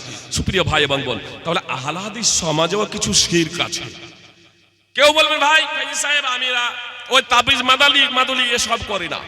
তাহলে আসুন এখানে আর একটা শিরকের দৃষ্টান্ত দিই। আল্লাহ বলছেন মুহাম্মদ সাল্লাল্লাহু আলাইহি সাল্লামকে, আর আইতা মানিত্তাখাযা ইলাহু হাওয়া, মুহাম্মদ সাল্লাল্লাহু আলাইহি সাল্লাম তুমি কি তাকে দেখো নাই যে নিজের প্রবৃত্তিকে, নাফসানি খাহিশাতকে, যে নিজের নাফসানি খাহিশাত প্রবৃত্তিকে উপাস্য বানিয়ে নিয়েছে, মাবুদ বানিয়ে নিয়েছে, ইলাহ বানিয়ে নিয়েছে। সূরা ফুরকান 25 নম্বর সূরার 43 নম্বর আয়াত। আর আইতা মানিত্তাখাযা ইলাহু হাওয়া, অত্র আয়াতের তাফসীরে আল্লাহ তাআলা বলছেন, এই ইবনে আব্বাস রাদিয়াল্লাহু তাআলা আনহু বলছেন, মুশরিকরা এক যুগ ধরে একটা সাদা পাথরের উপাসনা করত। তারপরে যখন ওই পাথরটা থেকে অন্য কোনো পাথর ভালো দেখতে পেত, তখন এই পাথরটাকে ছেড়ে দিয়ে আরেকটা পাথরের উপাসনা শুরু করে দিত। তো সুপ্রিয় ভাই এবং বোন, একটু কথার প্রতি মনোযোগ দেবেন। যার উপাসনা করা হয় সেই হলো উপাস্য, যার ইবাদত করা হয় সেই হলো মাবুদ, যার পূজা করা হয় সেই হলো পূজ্য। তো এখানে পাথরের উপাসনা করা হচ্ছিল, একটা পাথরের উপাসনা করা হচ্ছিল। কিছুদিন পর তার থেকে একটা ভালো পাথর দেখতে পেল, সেই ভালো পাথরের উপাসনা শুরু করে দিল। তো উপাস্য কে হলো? উপাস্য হলো পাথর, মাবুদ হলো পাথর, পূজ্য হলো পাথর, পাথর উপাসনা করছে। আল্লাহ তাআলা এখানে পাথরকে উপাস্য না বলে কি বললেন? আর আইতা মানিত্তাখাযা ইলাহু হাওয়া, মুহাম্মদ সাল্লাল্লাহু আলাইহি ওয়াসাল্লাম আপনি কি তাকে দেখো নাই, তার সম্পর্কে আপনি কি জানেন না যে নিজের নাফসকে, নিজের প্রবৃত্তিকে উপাস্য বানিয়েছে? আসলে একটা পাথরের যে উপাসনা করছিল এটা কার নির্দেশ? আল্লাহর। দ্বিতীয় পাথরের উপাসনা করছে, তবুও কার নির্দেশ? না, একটা পাথরের যে উপাসনা করছিল কার নির্দেশ? মনের। আল্লাহ নয়, মনের প্রবৃত্তির। এটা তো আল্লাহ নির্দেশ দেয় নাই। আল্লাহ তো স্পষ্টভাবে বলছেন, আল্লাহ তা'বুদু ইল্লা ইয়া, আল্লাহর ছাড়া কারো তোমরা দাসত্ব করো না, ইবাদত করো না। আল্লাহ স্পষ্টভাবে বলছেন, ওয়া মা খালাকতুল জিন্না ওয়াল ইনসা ইল্লা লিয়াবুদুন। সূরা জারিয়াত 51 নম্বর সূরা 56 নম্বর আয়াত। যবে মানুষ এবং জিনকে সৃষ্টি করেছি একমাত্র আমার দাসত্বের জন্য, আমার ইবাদতের জন্য, আমার একত্বের জন্য। সুপ্রিয় ভাই এবং বোন, তো এখানে মানুষ যে পাথরের উপাসনা করছে বিভ্রান্ত হয়ে গিয়ে, প্রবৃত্তির অনুসরণ করতে গিয়ে, আসলে পাথরের উপাসনা যে করছে প্রথমে তার মন তাকে নির্দেশ দিচ্ছে। তো প্রকৃত অর্থে উপাস্য কে হচ্ছে? মন। এজন্য আল্লাহ তাআলা নফসের দিকে ইঙ্গিত করেছেন যে তুমি কি তাকে দেখো নাই যে নিজের প্রবৃত্তিকে উপাস্য বানিয়ে নিয়েছে? সুপ্রিয় ভাই এবং বোন, কোরআন এবং সুন্নাহ মানতে হবে। এটা কার নির্দেশ? আল্লাহর। কোরআন এবং সুন্নাহ মানতে হবে না, এটা কার নির্দেশ? প্রথম হচ্ছে মনের প্রবৃত্তি। শুধু কোরআনই যথেষ্ট, সুন্নাহ আমাদের জন্য প্রয়োজন নেই, সুন্নাহ যথেষ্ট নয়, সুন্নাহ মানার কোনো প্রয়োজন নাই। কার নির্দেশ? মনের নির্দেশ। সেটা ওই এক প্রকারের শিরক এবং বড় ধরনের শিরক। সুপ্রিয় ভাই এবং বোন, মুসলমান হতে পারে না কেউ। কেউ যদি বলে আমি শুধু কোরআন মানবো, সুন্নাহকে মানবো না, সে মনের অনুসরণ করেছে, মনের প্রবৃত্তির অনুসরণ করেছে, সে মুসলমান হতে পারে না। সে মুসলমান হতে পারে না, আসলে সে কোরআনের প্রতি ঈমান আনে নাই। আমি আপনাদের নিয়ে আসছি, কোরআনের প্রতি আসলে সে ঈমান আনে নাই। কোরআনের প্রতিও সে ঈমান আনে নাই যে বলে আমি কোরআন মানি, হাদিস মানি না। আল্লাহ নির্দেশ, তার রাসূল সাল্লাল্লাহু আলাইহি ওয়াসাল্লামের নির্দেশ, নামাজ পড়ো। কোন ব্যক্তি নামাজ পড়ে না, তাহলে কার নির্দেশ? মনের নির্দেশ। তো এখানে 95% মুসলমান আমরা জর্জরিত। আর আইতা মানিত্তাখাযা ইলাহু হাওয়া, কথা খুব মনোযোগ দিয়ে শুনুন। তাহলে আল্লাহ আছেন, আল্লাহর প্রতি ঈমান শুধু এতটুকু যথেষ্ট নয়। আল্লাহর প্রতি বিশ্বাস এতটুকু যথেষ্ট। আল্লাহকে মেনে নেওয়া, আল্লাহর প্রতি ঈমানের তাৎপর্য হলো আল্লাহকে মেনে নেওয়া। মানে আল্লাহকে মেনে নেওয়া মানে আল্লাহ যা নির্দেশ করবেন তা বাস্তবায়নের জন্য সাধ্যমতো প্রচেষ্টা করা, আর আল্লাহ যা নিষেধ করবেন তা থেকে বিরত হয়ে যাওয়া, তা থেকে সাধ্যমতো বিরত থাকার প্রচেষ্টা করা। আর তারপরেও যদি ভুল হয়ে যায়, তাহলে আল্লাহ তাআলার কাছে ক্ষমা চাইলে তখন তিনি ক্ষমা করবেন। তাহলে কতগুলো বিষয় আচ্ছা, ঈমান এবং ইসলাম বিনষ্টকারী সেই বিষয়গুলোর ব্যাপারে আমাদের সতর্ক থাকতে হবে। সুপ্রিয় ভাই এবং বোন, আসুন, আল্লাহর প্রতি ঈমান, আল্লাহ আছেন, এতটুকু যথেষ্ট নয়। ইবলিস আস্তিক না নাস্তিক? যে কেউ বলছে নাস্তিক, কেউ বলছে নাস্তিক। ইবলিস কিন্তু নাস্তিক নয়। আমি বললাম নাস্তিকবাদ ও দর্শন খুব বেশি পুরাতন না, ইবলিস কিন্তু আস্তিক। ইবলিস আস্তিক। দুটো আপনাদের সামনে খুব সংক্ষেপে উদাহরণ পেশ করি। আল্লাহ তাআলা যখন ইবলিসকে বললেন ফেরেশতা সহ আদমকে সাজদা করো, সম্মানসূচক শব্দ তখন বৈধ ছিল। আসলে আল্লাহ তাআলার আনুগত্য করাটাই হচ্ছে ঈমান, মেনে নেওয়া। তো আল্লাহ বলছেন সাজদা করো, তো আল্লাহ যেটা বলছেন সেটাই ইবাদত, সেটাই হচ্ছে দাসত্ব। ইবলিসের এখানে কোনো প্রকারের যুক্তি তুলে না ধরে তাকে সাজদা করে দেওয়া উচিত ছিল, একান্ত কর্তব্য। কিন্তু ইবলিস আল্লাহ তাআলার নির্দেশের বিরুদ্ধে যুক্তি তুলে ধরেছিল, বলছে আল্লাহ আমি তার থেকে উত্তম। ফলে আল্লাহ তাআলা ইবলিসকে বিতাড়িত করেছেন আল্লাহ তাআলার একটা আদেশকে না মানার কারণে, আল্লাহ তাআলার একটা আদেশকে বাস্তবায়ন না করার কারণে আল্লাহ ইবলিসকে লাঞ্ছিত করেছেন, বিতাড়িত করেছেন, অভিসম্পাত করেছেন, লানত করেছেন। আল্লাহ বললেন তোর উপরে কিয়ামত পর্যন্ত অভিশাপ, যা তুই এখান থেকে চলে যা। এ কথা শোনার পরে ওই ইবলিস, এখন ইবলিস মহাবিপদে পড়েছে। ইবলিস আল্লাহর কাছে প্রার্থনা করছে, ক্বালা রব্বি ফাআনদিরনি ইলা ইয়াউমি ইউবআসুন। হে আমার পালনকর্তা, দেখুন মহাবিপদে পড়ে সেই ইবলিস আল্লাহর কাছে প্রার্থনা করছে, রব্বি ফাআনদিরনি ইলা ইয়াউমি ইউবআসুন, হে আমার পালনকর্তা আমাকে পুনরুত্থান দিবস পর্যন্ত আপনি অবকাশ দিন। সূরা হিজর 15 নম্বর সূরা 36 নম্বর আয়াত। দ্বিতীয় ঘটনা আপনাদের বলি, বদরের যুদ্ধ। মুশরিকরা ঐক্যবদ্ধ হয়েছে মুহাম্মদ সাল্লাল্লাহু আলাইহি সাল্লামের বিরুদ্ধে লড়াইয়ের জন্য। মুহাম্মদ সাল্লাল্লাহু আলাইহি সাল্লাম তথা ইসলামকে পৃথিবীর বুক থেকে মুছে দেবেন। যখন বদরের দিকে রওনা দেবে, সেই সময় মক্কার মুশরিকদের মনে এ কথা জাগ্রত হলো, আমাদের অনুপস্থিতিতে যদি বানু বাকার গোত্র, মানে বানু বাকার গোত্রের সাথে কুরাইশ বংশের শত্রুতা ছিল, তো তারা বলতে শুরু করলো যদি আমরা মক্কা ছেড়ে চলে যাই তাহলে বানু বাকার গোত্রের লোকেরা হয়তোবা আমাদের অনুপস্থিতিতে আমাদের কচিকাচা মা বোনদের উপরে আক্রমণ চালিয়ে বসে, তখন বিশাল একটা ক্ষতি হয়ে যাবে। এইদিকে মুহাম্মদ সাল্লাল্লাহু আলাইহি ওয়াসাল্লাম ইসলাম আমাদের শত্রু, আর এইদিকে বানু বাকরার সাথে আমাদের যে দুশমনী শত্রুতা আছে, তো আমরা যদি মক্কা ছেড়ে চলে যাই তাহলে আমাদের অবর্তমানে তারা আবার আক্রমণ করে না বসে। এই কথা যখন তাদের হৃদয়ে দোলা দিচ্ছে এবং আপোষে চর্চা করতে শুরু করেছে, ইবলিস শয়তান দেখলো যে ব্যাপার তো খারাপ, এরা তাহলে মুসলমানদের বিরুদ্ধে লড়াই করবে না, হয়তো এই বানু বাকার গোত্রের কথা স্মরণ করে যুদ্ধ থেকে পিছিয়ে আসবে। তখন ইবলিস শয়তান বানু বাকার গোত্রের যে সরদার ছিল, নেতা, মানুষের রূপ ধরে কখনো কখনো শয়তান আসে। কথা খুব মনোযোগ দিয়ে শুনুন, শয়তান কখনো কখনো মানুষের রূপ ধরে আসে। এটা আপনাকে ভাবতে হবে, এটা আপনাকে বুঝতে হবে। জি, এটা আপনাকে বুঝতে হবে সুপ্রিয় ভাই এবং বোন। অনেক সময় মানুষের রূপ ধরে চলে আসে আর তারপরে এমন কথা বলে দেয়, মনে মনে আপনারা ভাববেন আরে অমুক এই কথা বলে গেল, কিন্তু বাস্তবে সে কিনা আপনাকে যাচাই করতে হবে সুপ্রিয় ভাই এবং বোন। দেখুন বানু বাকার গোত্রের লিডার সুরাকা বিন মালিক বিন জসুমের রূপ ধারণ করে ছোট্ট একটা সৈন্য নিয়ে, হাতে একখানা পতাকা নিয়ে কুরাইশদের নেতৃবৃন্দের নিকটে উপস্থিত। চলো তোমাদের আমরা সঙ্গ দেবো, আজ যুদ্ধের ময়দান ছেড়ে পালানোর কোনো প্রশ্ন নাই, যুদ্ধে তোমরা জয় হবেই হবে, এতে সন্দেহের কোনো অবকাশ নেই। যাকে দেখে ভয় ছিল, যে গোত্রকে দেখে ভয় করছিল, সেই গোত্রের লিডার যখন কিছু সৈন্য নিয়ে উপস্থিত, তাদের মনোবল আরো একেবারে চাঙ্গা হয়ে গেল। তাই তো, তাহলে যাই এবার নিরাপদ, আর কোনো ভয়ের কোনো কারণ নেই। বদর প্রান্তরে উপস্থিত হলো, যুদ্ধ চলছে সুপ্রিয় ভাই এবং বোন। এই যুদ্ধের সময় আল্লাহ তাআলা আসমান থেকে সেনাবাহিনী প্রেরণ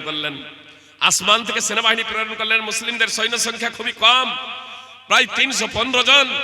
আল্লাহ তাআলা আসমান থেকে সেনাবাহিনী, ফেরেশতা, মালায়েকা প্রেরণ করলেন। ইবলিস শয়তান যে সুরাকা বিন মালিকের রূপ ধরেছিল, সে তো আর সুরাকা বিন মালিক না, সে তখন মালায়েকা ফেরেশতাদের দেখতে পেয়ে যুদ্ধের ময়দান ছেড়ে পালাচ্ছে। হারিস নামক একজন মুশরিক যুবক তখন ওই ইবলিস শয়তানের হাতটা ধরেছে সুরাকা বিন মালিক মনে করে, হাতটাকে সজোরে চেপে ধরে বলছে, আপনি কোথায় পালাচ্ছেন? এখানে আসার আগে না আপনি জ্বালাময়ী ভাষণ দিয়েছিলেন, যুদ্ধের ময়দান ছেড়ে কোনো পালানোর কোনো প্রশ্নই নাই, যুদ্ধে আমরা জয়ী হবই, তো এখন দেখছি আপনি পালাচ্ছেন কোথায়? তখন ওই সূরা কাবের মালিকের রূপ ধারণ করে যে ইবলিস ছিল, তখনও পরিচয় দেয় নাই। সে তার বুকে একটা সজরে ঘুষি মেরে এ কথা বলতে বলতে দৌড় দিল, ইন্নী আখাফুল্লাহ ওয়াল্লাহু শাদীদুল ইকাব, নিশ্চয় আমি আল্লাহকে ভয় করি, তিনি কঠোর শাস্তিদাতা। সূরা আনফাল 8 নম্বর সূরার 48 নম্বর আয়াত। ইবলিস শয়তান ধরা পড়ে গেল, আমি যা দেখতে পাচ্ছি তোমরা দেখতে পাচ্ছ না। আল্লাহ যখন ফেরেশতাকে পাঠালেন তখন ইবলিস শয়তান যুদ্ধের ময়দান ছেড়ে পালালো। সুপ্রিয় ভাই এবং বোন,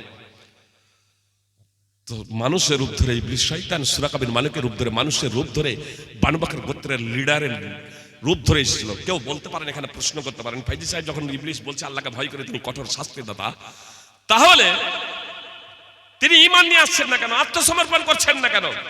কথা জেনে রাখবেন, জিদ এবং হিংসা এ দুটো মানুষকে ধ্বংসের পথে নিয়ে যায়। আর জিদের কারণেই তো আল্লাহর বিধানকে মেনে নেয়নি প্রথমেই। আল্লাহ বলছে আদমকে সাজদা কর, সমস্ত মালায়েকা সমস্ত ফেরেশতা সাজদায় পড়ে যাচ্ছেন, ইবলিস ছাড়া উপস্থিত যত ছিল সবাই সাজদায় পড়ে যাচ্ছেন, ইবলিস পড়ছে না। ইবলিস আল্লাহর বিধানের বিপক্ষে যুক্তি তুলে ধরেছিল, আল্লাহ আমি আদম থেকে উত্তম, আমাকে তুমি সৃষ্টি করেছো আগুন থেকে, আর তাকে তুমি সৃষ্টি করেছো মাটি থেকে, আমি হলাম উত্তম। ইবলিসের যুক্তিতে ইবলিস উত্তম। এই হিংসা এবং বিদ্বেষের কারণে ইবলিস চির অভিশপ্ত হয়েছে। সুপ্রিয় ভাই এবং বোন, হক অনেকেই জানে, হক অনেকেই জানে সুপ্রিয় ভাই এবং বোন, কিন্তু ওই হিংসা এবং বিদ্বেষের কারণে অনেকেই হককে মেনে নিতে। ইমাম মানব কেন নাসিরউদ্দিন চাঁদপুরের লেখা বই পড়বেন, ইমাম মানব কেন নাসিরউদ্দিন চাঁদপুরের লেখা 39 পৃষ্ঠা। সেখানে লিখছেন ইমাম মুজতাহিদের রায়ের বিপরীতে যদি রাসূল সাল্লাল্লাহু আলাইহি সাল্লামের হাদিসও চলে আসে, তো উনি বলছেন আমাদের মতো আলেমদের জন্য ইমামের রায় ছেড়ে দিয়ে রাসূল সাল্লাল্লাহু আলাইহি সাল্লামের সহিহ হাদিসের প্রতি আমল করার অধিকার নেই। ওর মতো মুফতির যদি সহিহ ইমামের রায় মতবাদ ছেড়ে দিয়ে সহিহ হাদিসের প্রতি আমল করার অধিকার না থাকে, তা আপনাদেরকে সহিহ হাদিস বলবে নাকি? ওর মাযহাবের বিরুদ্ধে হলে মাযহাবীরা। আমরা কেন,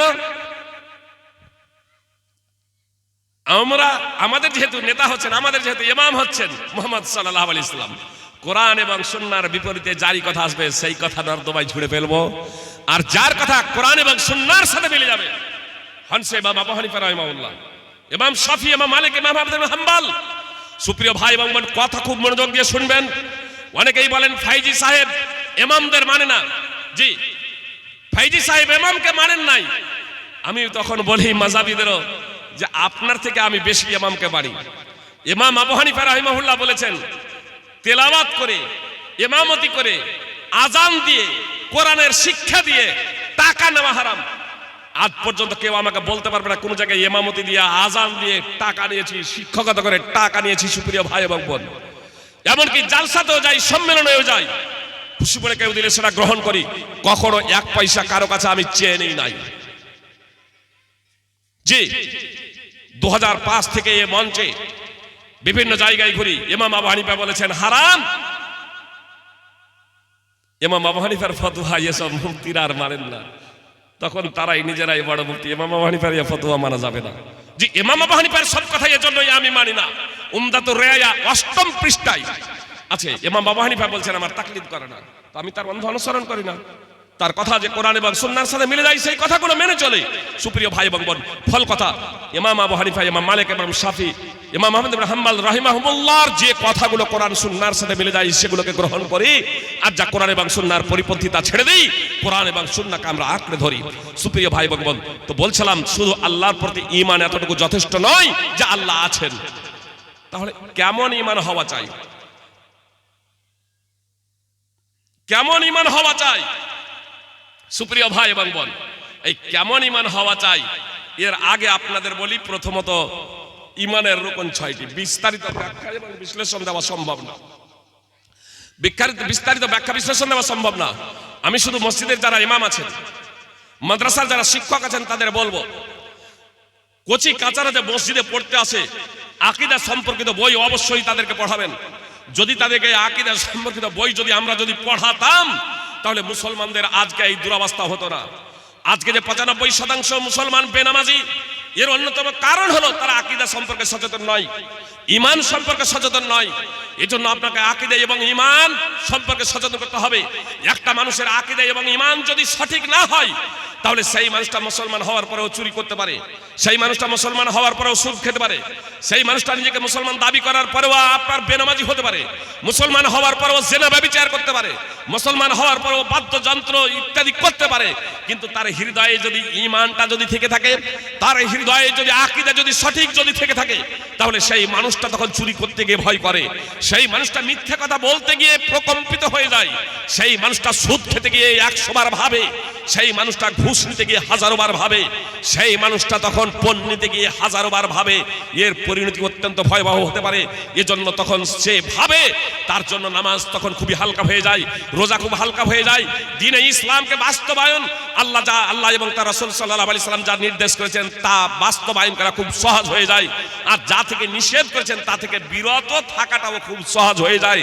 আর আকীদার ঈমান যদি না থাকে, তাহলে সেই মানুষটার জন্য ইসলামকে বাস্তবায়ন করা খুবই কঠিন, খুবই কঠিন। এই কথা আমি বলছি না, পবিত্র কোরআন উঠান, সূরা বাকারা 45 এবং 46 নম্বর আয়াত, ওয়াস্তাঈনু বিস-সাবরি ওয়াস-সালাহ ওয়া ইন্নাহা লাকাবীরা ইল্লা আলাল খাশিঈন আল্লাযীনা ইয়াযুন্নুনা আন্নাহুম মুলাকু রাব্বিহিম আন্নাহুম ইলাইহি রাজিউন।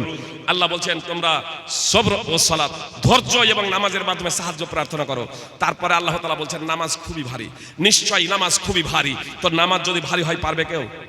দৃষ্টান্ত দিয়ে বোঝাবো সময় নাই, একটা শুধু বুঝুন। মনে করেন এই ভাইয়ের মতন একজন যুবকের জন্য 40 কিলো ওজনগুলো কোনো সমস্যা নাই 1 কিলোমিটার নিয়ে যাওয়া। কি বলছেন? আপনারা যারা বয়স্ক লোক আছেন 3-4 কিলোমিটার, 5 কিলোমিটার, 10 কিলোমিটার নিয়ে গেছেন, তাই না? তো এই ভাইয়ের জন্য 40 কিলোমিটারের বোঝা মাথায় নিয়ে পিঠে নিয়ে যেতে কোনো সমস্যা নেই 1 কিলোমিটার। মনে করুন উদাহরণস্বরূপ যে ইনি প্যারালাইসিসে আক্রান্ত, হার্টের অসুখ, তারপরে সুগার হয়ে গেছে, শরীরটা কঙ্কাল সার, সোজা হয়ে দাঁড়াতে পারে না, লাঠিতে ভর দিয়ে দাঁড় হয়ে আছেন। আর তাকে গিয়ে 10 জন মৌলানা সাহেব, মাস্টার ডাক্তার এসে বলছেন এই 30 কিলোর বস্তাটা একটু 1/2 কিলোমিটার গিয়ে দূরে গিয়ে শামীম আক্তার হাক্কানির মাদ্রাসা আছে, তো ওর মাদ্রাসা এটা পৌঁছে এসে তো পারবে? সোজা হয়ে তো দাঁড়াতে পারে না। তাহলে ওকে যদি ওই 30 কিলো কেন 50 কিলোর ওজন নিতে পারবেন, তাহলে কি করতে হবে? এত ভালো ভালো উপদেশ দিয়ে এখন কাজ হবে না, আগে তার শরীরটাকে সুস্থ করতে হবে। তার যে রোগ ব্যাধিগুলো আছে এই রোগ ব্যাধিগুলো তার দূর করতে হবে। তার যখন শরীরটা যখন সুস্থ হবে, সবল হবে, তখন তার জন্য এগুলো কোনো সমস্যাই না। তা আল্লাহ বলছেন নামাজ খুবই ভারী। তা নামাজ যদি ভারী হয় কেউ পারবে? দেখেন আজকে 95% বেনামাজি, 95% বেনামাজি। কেন বেনামাজি? নামাজ তো খুবই ভারী। আল্লাহ বলছেন, অবশ্য আল্লাহ তাআলা অত্র আয়াতে বলছেন, তবে যারা বিনয়ী, খুশু রাখনেওয়ালা, বিনম্রশীল, তাদের জন্য নামাজ ভারী নয়। এবার বিনয়ীকে তারও ব্যাখ্যা দিচ্ছেন আল্লাহ তাআলা আগে, আল্লাযীনা ইয়াযুন্নুনা আন্নাহুম মুলাকু রাব্বিহিম আন্নাহুম ইলাইহি রাজিউন। বিনয়ী হলো তারা যাদের এই দৃঢ় বিশ্বাস আছে যে আল্লাহর সাথে তাদের সাক্ষাৎ ঘটবেই আর তার কাছেই ফিরে যেতে হবে। এই যাদের বিশ্বাস আছে তারাই হলো প্রকৃত অর্থে বিনয়ী। এদের জন্য নামাজ খুবই হালকা। তাহলে মেন জায়গাতে এলো ঈমান। ঈমান যদি সঠিক যদি হয়, তাহলে ইসলামের বিধিবিধান বাস্তবায়ন করতে কোনো সমস্যা নেই। জি, অনেকেই দেখেছি, অনেকেই পণ নেওয়ার পরে যে ঈমান যখন এই ভিতরে সচেতনতা এসেছে, ঈমান। সুপ্রিয় ভাই এবং বোন, আমাদের এক বন্ধু মাস্টার সাহেব যখন শুনলেন পণ নেওয়া হারাম, জি, পণে জানিয়েছিলেন, তার ঈমান তাকে বলছে ফেরত। এক ভদ্রলোক কাবিলপুর সাগরদিঘিতে বক্তব্য দিচ্ছি, কমিটির আবার সে একজন দায়িত্বশীল ওই সভার।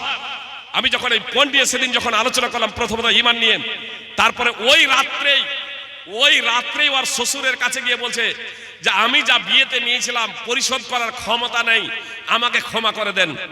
শ্বশুর মশাই বলছে আমি ক্ষমা করতে পারবো না, আখিরাতে নেব।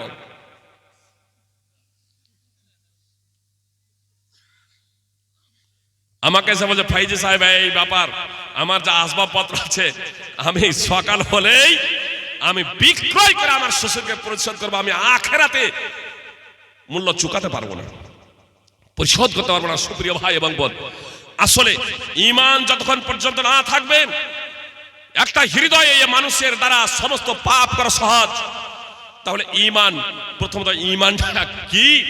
ঈমানের রুকুন হলো 6টি। এটা খুব ভালোভাবে জানুন। স্বয়ং জিবরিল আলাইহিস সালাম মানুষের রূপ ধারণ করেছে, মুহাম্মদ সাল্লাল্লাহু আলাইহি সাল্লামকে প্রশ্ন করেছিলেন ইয়া মুহাম্মদ আখবিরনি আনিল ঈমান। সেখানে তিনটি প্রশ্ন করেছিলেন। ইয়া মুহাম্মদ আখবিরনি আনিল ইসলাম, ইসলাম প্রসঙ্গ বলেন, তারপরে বললেন ফা আখবিরনি আনিল ঈমান। আমি শুধু আলোচ্য বিষয়ের সাথে সামঞ্জস্য রেখে ঈমান নিয়ে বলি। ঈমানটা কি? আখবিরনি মাল ঈমান, ঈমানটা কি আমাকে বলুন। তখন মুহাম্মদ সাল্লাল্লাহু আলাইহি সাল্লাম বললেন আনতুমিনা বিল্লাহি ওয়া মালাইকাতিহি ওয়া কুতুবিহি ওয়া রুসুলিহি ওয়াল ইয়াউমিল আখির ওয়া তুমিনা বিল কদরি খাইরিহি ওয়া শাররিহি। এগুলো হলো ঈমানের রুকন। ঈমানের শাখা প্রশাখা অনেক আছে। রুকন বললেন ঈমান হলো আল্লাহর প্রতি ঈমান, মালাইকা ফেরেশতার প্রতি ঈমান, আসমানি কিতাবের প্রতি ঈমান, নবী ও রাসূলদের প্রতি ঈমান, আখিরাতের প্রতি ঈমান, পরকালের প্রতি ঈমান। আর ষষ্ঠ নম্বর হচ্ছে ভাগ্যের ভালো মন্দের প্রতি ঈমান। এগুলোর আবার ফের ব্যাখ্যা এবং বিশ্লেষণ আছে সুপ্রিয় ভাই এবং বোন। প্রত্যেকটা ব্যাখ্যা বিশ্লেষণ আজকে দেওয়া সম্ভব হচ্ছে না। মসজিদের ইমামদেরকে বলবো আপনারা এই বিষয়গুলো নিয়ে অবশ্যই আলোচনা করবেন। কেন বলছি শুনুন। জুনদুব বিন আব্দুল্লাহ রাদিয়াল্লাহু তাআলা আনহু বলছেন কুন্না মা নবী সাল্লাল্লাহু আলাইহি সাল্লাম ওয়া নাহনু ফিতয়াতুন হাযাবিরা ফাতাআল্লামনা আল ঈমানা ক্বাবলা আন নাতাআল্লামা আল কুরআন সুম্মা তাআল্লামনা আল কুরআনা ফাজদাদনা বিহি ঈমানা। সুনান ইবনে মাজাহ হাদিস নম্বর 61। রাসূল সাল্লাল্লাহু আলাইহি সাল্লামের নিকটে কেউ কচি অবস্থায়, শিশু অবস্থায় ইসলাম কবুল করেছেন, কেউ যৌবনে ইসলাম কবুল করেছেন, কেউ বৃদ্ধ বয়সে ইসলাম কবুল করেছেন। তো জুনদুব বিন আব্দুল্লাহ রাদিয়াল্লাহু তাআলা আনহু বলছেন যে আমরা রাসূল সাল্লাল্লাহু আলাইহি সাল্লামের কাছে সক্ষম যুবক ছিলাম, মানে তারা যুবক অবস্থায় ইসলাম কবুল করেছেন, তাদের চিত্রটা তুলে ধরেছেন। আমরা রাসূল সাল্লাল্লাহু আলাইহি সাল্লামের নিকটে সক্ষম যুবক ছিলাম। ফাতাআল্লামনা আল ঈমানা ক্বাবলা আন নাতাআল্লামা আল কুরআন। কোরআন শিখার আগে আমরা ঈমান শিখেছি। কোরআন শিখার আগে আমরা ঈমান শিখেছি। আর আমরা কোরআনও পড়তে শিখলাম, নামাজ রোজাও করতে করতে 40-50 বছর অতিবাহিত করে দিলাম, ঈমান কি জানি না। সাহাবায়ে কেরাম বলছেন কোরআন শিখার আগে ঈমান শিখেছি, সুম্মা তাআল্লামনা আল কুরআন, তারপর কোরআন শিখেছি, ফাসতাদনা বিহি ঈমানা। আর কোরআন শিখার মাধ্যমে আমরা নিজেদের ঈমানকে বৃদ্ধি করেছি। সুনান ইবনে মাজাহ হাদিস নম্বর 61। পরিণতি কি হয়েছিল আপনারা তার ইতিহাস দেখেছেন সুপ্রিয় ভাই এবং বোন। তো ঈমানটা অবশ্যই আমাদের শিখতে হবে। আল্লাহর প্রতি ঈমান, মালাইকা ফেরেশতার প্রতি ঈমান, আসমানি গ্রন্থের প্রতি ঈমান এবং নবী রাসূলদের প্রতি ঈমান, আখিরাতের পরকালের প্রতি ঈমান, ভাগ্যের ভালো মন্দের প্রতি ঈমান। এই 6টি রুকনের প্রতি যদি যথার্থভাবে আমাদের ঈমান না থাকে তাহলে আমরা মুসলমান হতে পারি না। দুইজন ব্যক্তি বসরা থেকে আব্দুল্লাহ ইবনে উমর রাদিয়াল্লাহু তাআলা আনহুর কাছে এসে বলল যে আমাদের বসরাতে কিছু মানুষের আবির্ভাব হয়েছে।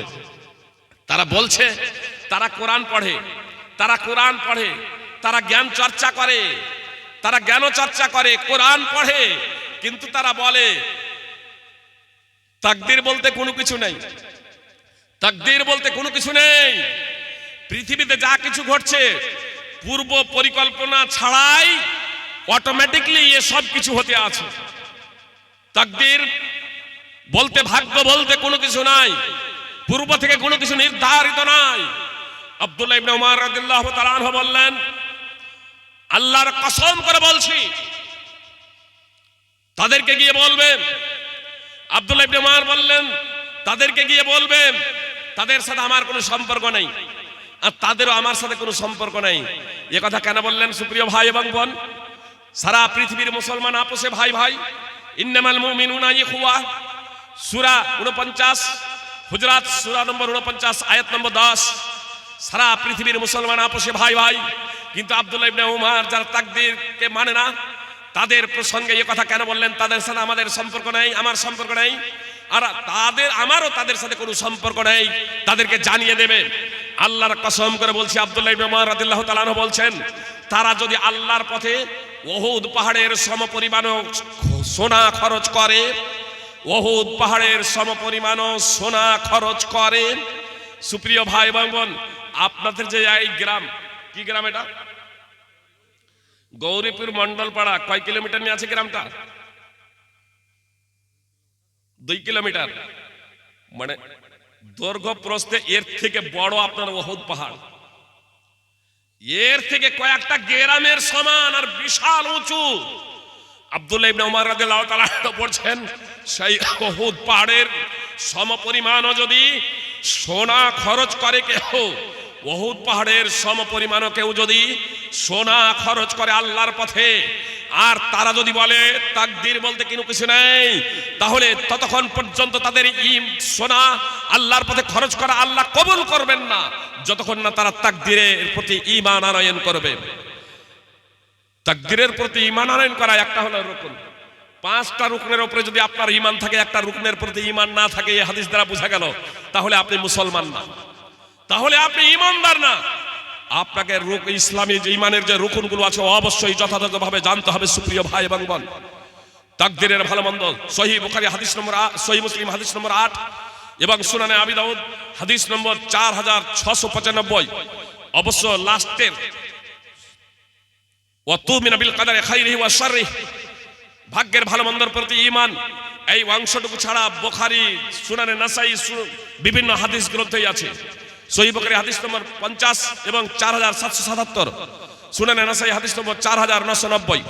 সুপ্রিয় ভাই এবং বোন, আল্লাহর প্রতি ঈমান তাহলে কেমন আমাদের ঈমান নিয়ে আসতে হবে? কেমন? আল্লাহ তাআলা বলছেন ওয়াইদা কিলা লাহুম আমিনু কামা আমানান নাস ক্বালু আনুমিনু কামা আমানাস সুফাহা আলা ইন্নাহুম হুমুস সুফাহা ওয়ালাকিন লা ইয়ালামুন। আল্লাহ নকল মুসলমান এবং অরিজিনাল মুসলমানদের কথা এখানে তুলে ধরেছেন।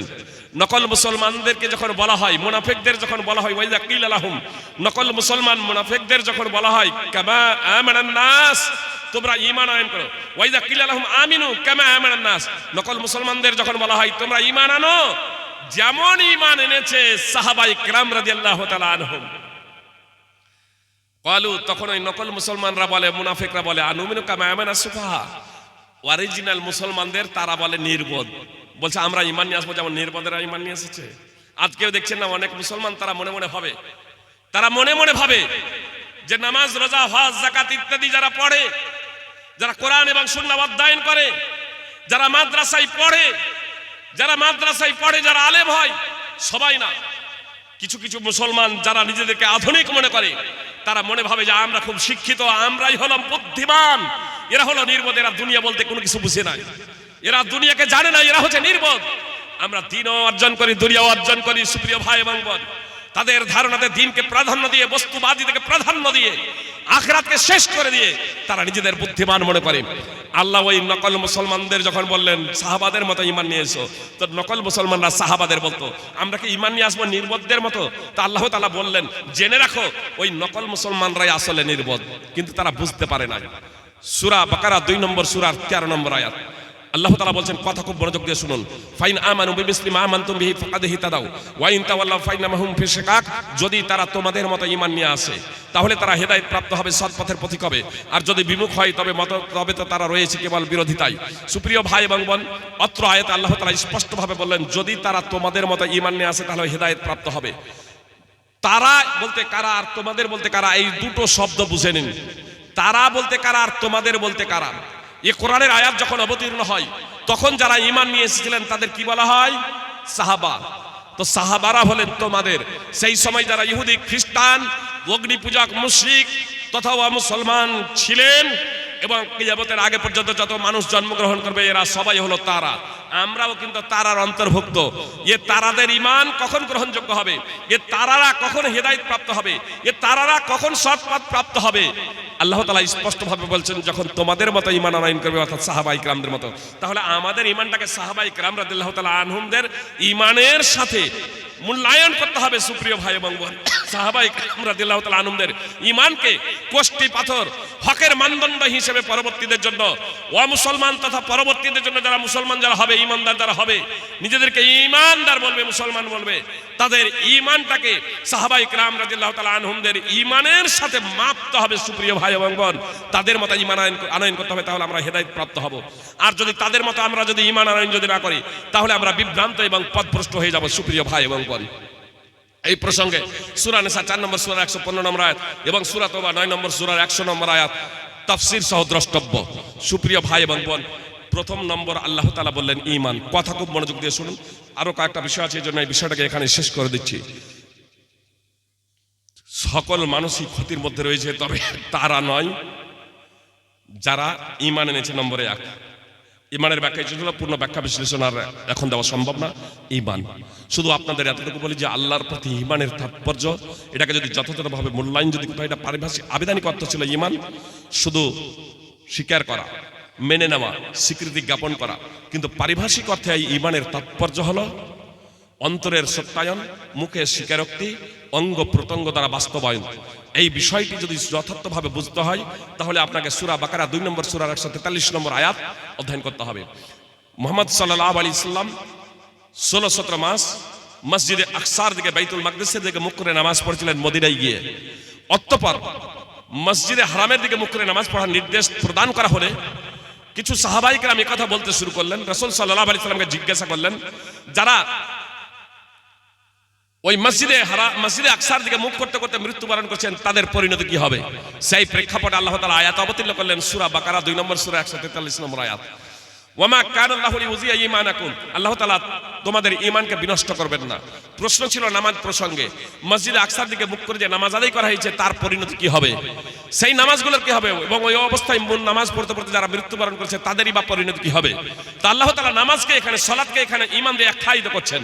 তার কারণ সালাতের মধ্যে 3টি জিনিস আছে, ইমানের মধ্যেও 3টি জিনিস আছে। 3-এর সমষ্টিকে সালাত বলা হয়, 3-এর সমষ্টিকে ঈমান বলা হয়। এই সামঞ্জস্যতা রেখেই আল্লাহ তাআলা সালাতকে ঈমান নাম দিয়ে আখ্যায়িত করেছেন, যে ঈমান অন্তরের স্বীকৃতি জ্ঞাপন, জবানে স্বীকারোক্তি, অন্তরের সত্যায়ন, জবানের স্বীকারোক্তি, অঙ্গ প্রত্যঙ্গ দ্বারা বাস্তবায়ন। অনুরূপভাবে নামাজ, কারো যদি হৃদয় যদি সত্যায়ন যদি থাকে, নামাজ যদি পড়ে, নামাজ পড়লো, যে অঙ্গ প্রত্যঙ্গ দ্বারা বাস্তবায়ন করলো, তার নামাজ আল্লাহর দরবারে কবুল হবে না। যেমন মুনাফিকরা নামাজও পড়তো। সুপ্রিয় ভাই এবং বোন, কথা খুব মনোযোগ দিয়ে শুনুন। আজকে 95% মুসলমান তো বেনামাজি, 95% মুসলমান তো বেনামাজি।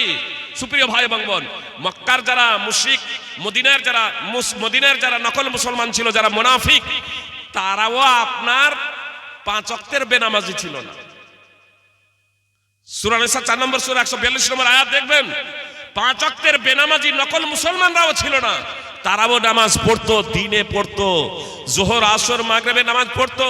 ফাঁকি দিলে অমাবস্যার রাতে এশা এবং ফজরে ফাঁকি দিত, যখন দেখা যেত না যে কে এসেছে নামাজ পড়তে আর কে আসেনি। তার কারণ তারা নিজেদের মুসলমান বলে। আর আল্লাহ রাসূল সাল্লাল্লাহু আলাইহি সাল্লাম মুসলমান আর মুশরিক আর কাফেরের মধ্যে পার্থক্য নির্ণয় করেছেন নামাজকে, যে কুফর এবং শিরকের মাঝে পার্থক্য নির্ণয়কারী হলো নামাজ। লাইসা বাইনাল আবদি ওয়াশ শিরকি ইল্লা তারকুস সালাহ ফাইজা তারাকা ফাকাদ আশরাক। সুনান ইবনে মাজাহ হাদিস নম্বর 1080, রাসূল সাল্লাল্লাহু আলাইহি সাল্লাম বলেন, বান্দার মাঝে এবং শিরকের মাঝে পার্থক্য নির্ণয়কারী হলো নামাজ। যে ব্যক্তি নামাজ ছেড়ে দিল সে শিরক করলো। ইমাম লালকাইর শরহ ওয়াসুল ইতিকাদ আহলে সুন্নাত ওয়াল জামাআহ হাদিস নম্বর 1521। তো নামাজ ছেড়ে দেওয়া এটাও চরমতম অপরাধ। সুপ্রিয় ভাই এবং বোন, কত বড় অপরাধ! অনেকেই জিজ্ঞেস করেন, ফাইজি সাহেব অমুক আত্মহত্যা করেছে, তার জানাজার নামাজ পড়া যাবে? অনেকে জিজ্ঞেস করেন না? কোন মৌলভী সাহেব যদি আত্মহত্যাকারী ব্যক্তির যদি জানাজার নামাজ পড়িয়ে দেন, তাহলে তাকে কত না ভর্ৎসনা করা হয়। আরে আপনার মতো একটা ইমাম এই আত্মহত্যাকারীর জানাজার নামাজ পড়িয়ে দিলেন। সুপ্রিয় ভাই এবং বোন, কথা খুব মনোযোগ দিয়ে শুনুন। নিঃসন্দেহে আত্মহত্যা করা মহাপাপ, এতে সন্দেহের কোনো অবকাশ নেই। মহাপাপ, মহাপাপ। কিন্তু আপনি কি জানেন যে আত্মহত্যা করার চেয়ে ও নামাজ না পড়া আরো বেশি পাপ? এর দলিল, আত্মহত্যাকারী ব্যক্তিকে কেউ কাফের বলে নাই, যে তার ঈমান বিনষ্ট হয়ে যায় এ কথা বলে নাই আজ পর্যন্ত কোনো আলেম। যারা আলেমের মুখোশ পড়া আছে তাদের কথা বলছি না, প্রকৃত যারা আলেম মুস্তাহিদ তারা বলেন নাই যে আত্মহত্যাকারী ঈমান এবং ইসলাম থেকে বের হয়ে যায়। বরং স্পষ্ট দলিল আছে যে ঈমান ইসলাম থেকে বের হয়ে যায় না। তুফাইল বিন আমর বর্ণিত হাদিস, লম্বা হাদিস। আমি শুধু আপনাদের এতটুকু বলি, একজন সাহাবী রাসূল সাল্লাল্লাহু আলাইহি সাল্লামের দিকে হিজরত করেছিলেন। শুধু হিজরত করার কারণে আল্লাহ তাআলা তাকে ক্ষমা করে দিয়েছিলেন। যদিও মদিনার নিকটবর্তী হলে মদিনার আবহাওয়া তাকে শুট হয়নি, তখন নিজের আঙুলগুলোকে কাঁচি দিয়ে কেটে ফেলে দিয়েছিলেন 2 হাতের। আর ওই কাঁচি দিয়ে আঙুলগুলোকে কেটে ফেলে দেওয়ার ফলে 2 হাত দিয়ে রক্ত প্রবাহিত হয়, রক্তক্ষরণ হয়, যার ফলে তার মৃত্যু হয়। তুফাইল বিন আমর যখন তাকে স্বপ্নে দেখলেন, জিজ্ঞেস করলেন যে তোমার সাথে তোমার প্রতিপালক কি আচরণ করেছেন? তিনি বললেন যে আল্লাহ আমার সাথে ভালো আচরণ করেছেন। মুহাম্মদ সাল্লাল্লাহু আলাইহি সাল্লামের দিকে হিজরত করার কারণে আল্লাহ আমাকে ক্ষমা করে দিয়েছেন। তখন তুফাইল বিন আমর জিজ্ঞেস করছেন তোমার হাত দুটো ঢাকা কেন? তখন তিনি বলছেন আসলে আল্লাহ বলেছেন যে তুমি যে যে জিনিসটাকে নিজে ধ্বংস করে দিয়েছো তা আমি কখনো পূর্ণ করব না। তো আমার ওই হাত দুটো কাটাই আছে, আল্লাহ এই হাত দুটাকে ক্ষমা করেন নাই। স্বপ্ন তো এটা সতীকে হতে পারে, বেটিকে হতে পারে। রাসূল সাল্লাল্লাহু আলাইহি সাল্লামকে স্বপ্নের কথা বললেন, কিন্তু যখন রাসূল সাল্লাল্লাহু আলাইহি সাল্লামের কাছে যখন স্বপ্নের কথা বললেন আর রাসূল সাল্লাল্লাহু আলাইহি সাল্লাম যখন সত্যায়ন করে দিচ্ছেন, রাসূল সাল্লাল্লাহু আলাইহি সাল্লাম বললেন আল্লাহুম্মা ওয়ালিয়াদাইহি ফাগফির, হে আল্লাহ তুমি তার ওই হাত দুখানকেও ক্ষমা করে দাও। সহিহ মুসলিম হাদিস নম্বর 116। জেনে রাখবেন সহিহ বুখারী, আবু দাউদ, তিরমিজি, নাসাঈতে ইমামগণি অধ্যায় রচনা করেছেন, কিন্তু সহিহ মুসলিমে ইমাম মুসলিম অধ্যায় রচনা করেন নাই। ইমাম নওয়াবী রাহিমাহুল্লাহ, সহিহ মুসলিমের ভাষ্যকার ইমাম নওয়াবী রাহিমাহুল্লাহ, তিনি অনুচ্ছেদ রচনা করেছেন। আর এই হাদিসকে কেন্দ্র করে অনুচ্ছেদ রচনা করেছেন যে আত্মহত্যা করা ঈমান বিনষ্টের কারণ নয়, আত্মহত্যাকারী কাফের হয়ে যায় না।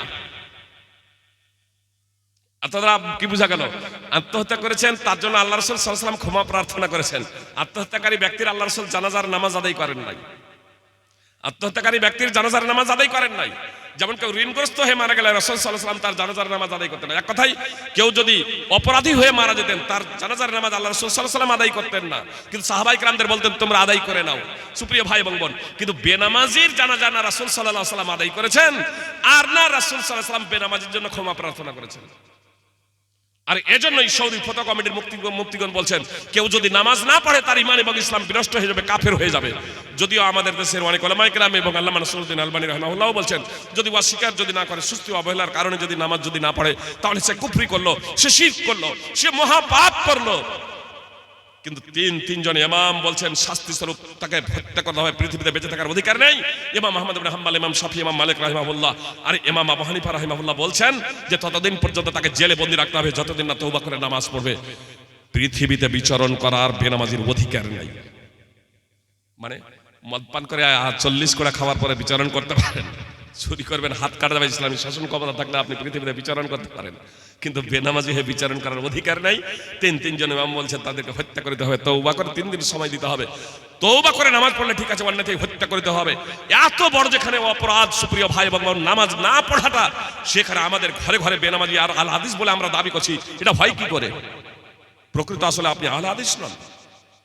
আপনি যদি আল হাদিস যদি হতেন, আপনি যদি সালাফি যদি হতেন, তাহলে আপনার হৃদয় প্রকম্পিত হতো। যদি আঙুল যদি কেটে যায়, দাঁতে ব্যথা হয়, পেটে যন্ত্রণা হয়, রাত্রি 12টার অ্যাম্বুলেন্স ডাকেন আর তারপরে হাসপাতালে যান, নিকটে ডাক্তার ছেড়ে দিয়ে আবার পিজিও যান অসুখের কারণে, আর আপনার ছেলে মেয়ে বেনামাজি হয়ে মরলেই জাহান্নামে যাবে, আর আপনি তার জন্য কোনো প্রচেষ্টা করছেন না, আর নিজেকে আহলে হাদিস আর সালাফি বলে দাবি করছেন। এর থেকে আর অপমানজনক কি হতে পারে আমাদের জন্য সুপ্রিয় ভাই এবং বোন? এজন্য আপনাদেরকে বলবো আপনাকে পরিশ্রম করতে হবে তাদেরকে নামাজি বানানোর জন্য, মদ্যপায়ী জুয়ারিকে মদ এবং জুয়া ছাড়ানোর জন্য আপনাকে কাজ করে যেতে হবে। দ্বিতীয় কর্মই হচ্ছে ওয়ামিলুস, দ্বিতীয় যে কর্ম ছিল ইল্লাল্লাযিনা আমানু ওয়া আমিলুস সালিহাত, দ্বিতীয় বিষয় ছিল সৎকর্ম। তাই মনে হয় শেষ নাকি? আমি আর অল্প সময়ের মধ্যে শেষ করে দিচ্ছি বিষয়টা। দ্বিতীয় বিষয় হচ্ছে সৎকর্ম। সৎকর্ম আপনাকে করতে হবে। পরিত্রাণ কারা পাবে? যারা সৎকর্ম করবে। বিস্তারিত ব্যাখ্যা বিশ্লেষণ সম্ভব না। আপনি বলছেন ঈমান আছে, সৎকর্ম করেন না, তাহলে এখনো আপনি ওই 4টি গুণে গুণান্বিত হতে পারেন নাই, এখনো আপনি সফল নন। দুনিয়া এবং আখিরাতে সফল নন, ব্যর্থ, ক্ষতির মধ্যে রয়েছেন। এই কথা আল্লাহ বলছেন, ক্ষতির মধ্যে রয়েছেন আল্লাহ বলছেন। সুপ্রিয় ভাই এবং বোন, আপনাকে ঈমানের পরে সৎকর্ম করতে হবে। ঈমান সঠিক, আপনাকে সৎকর্ম করতে হবে।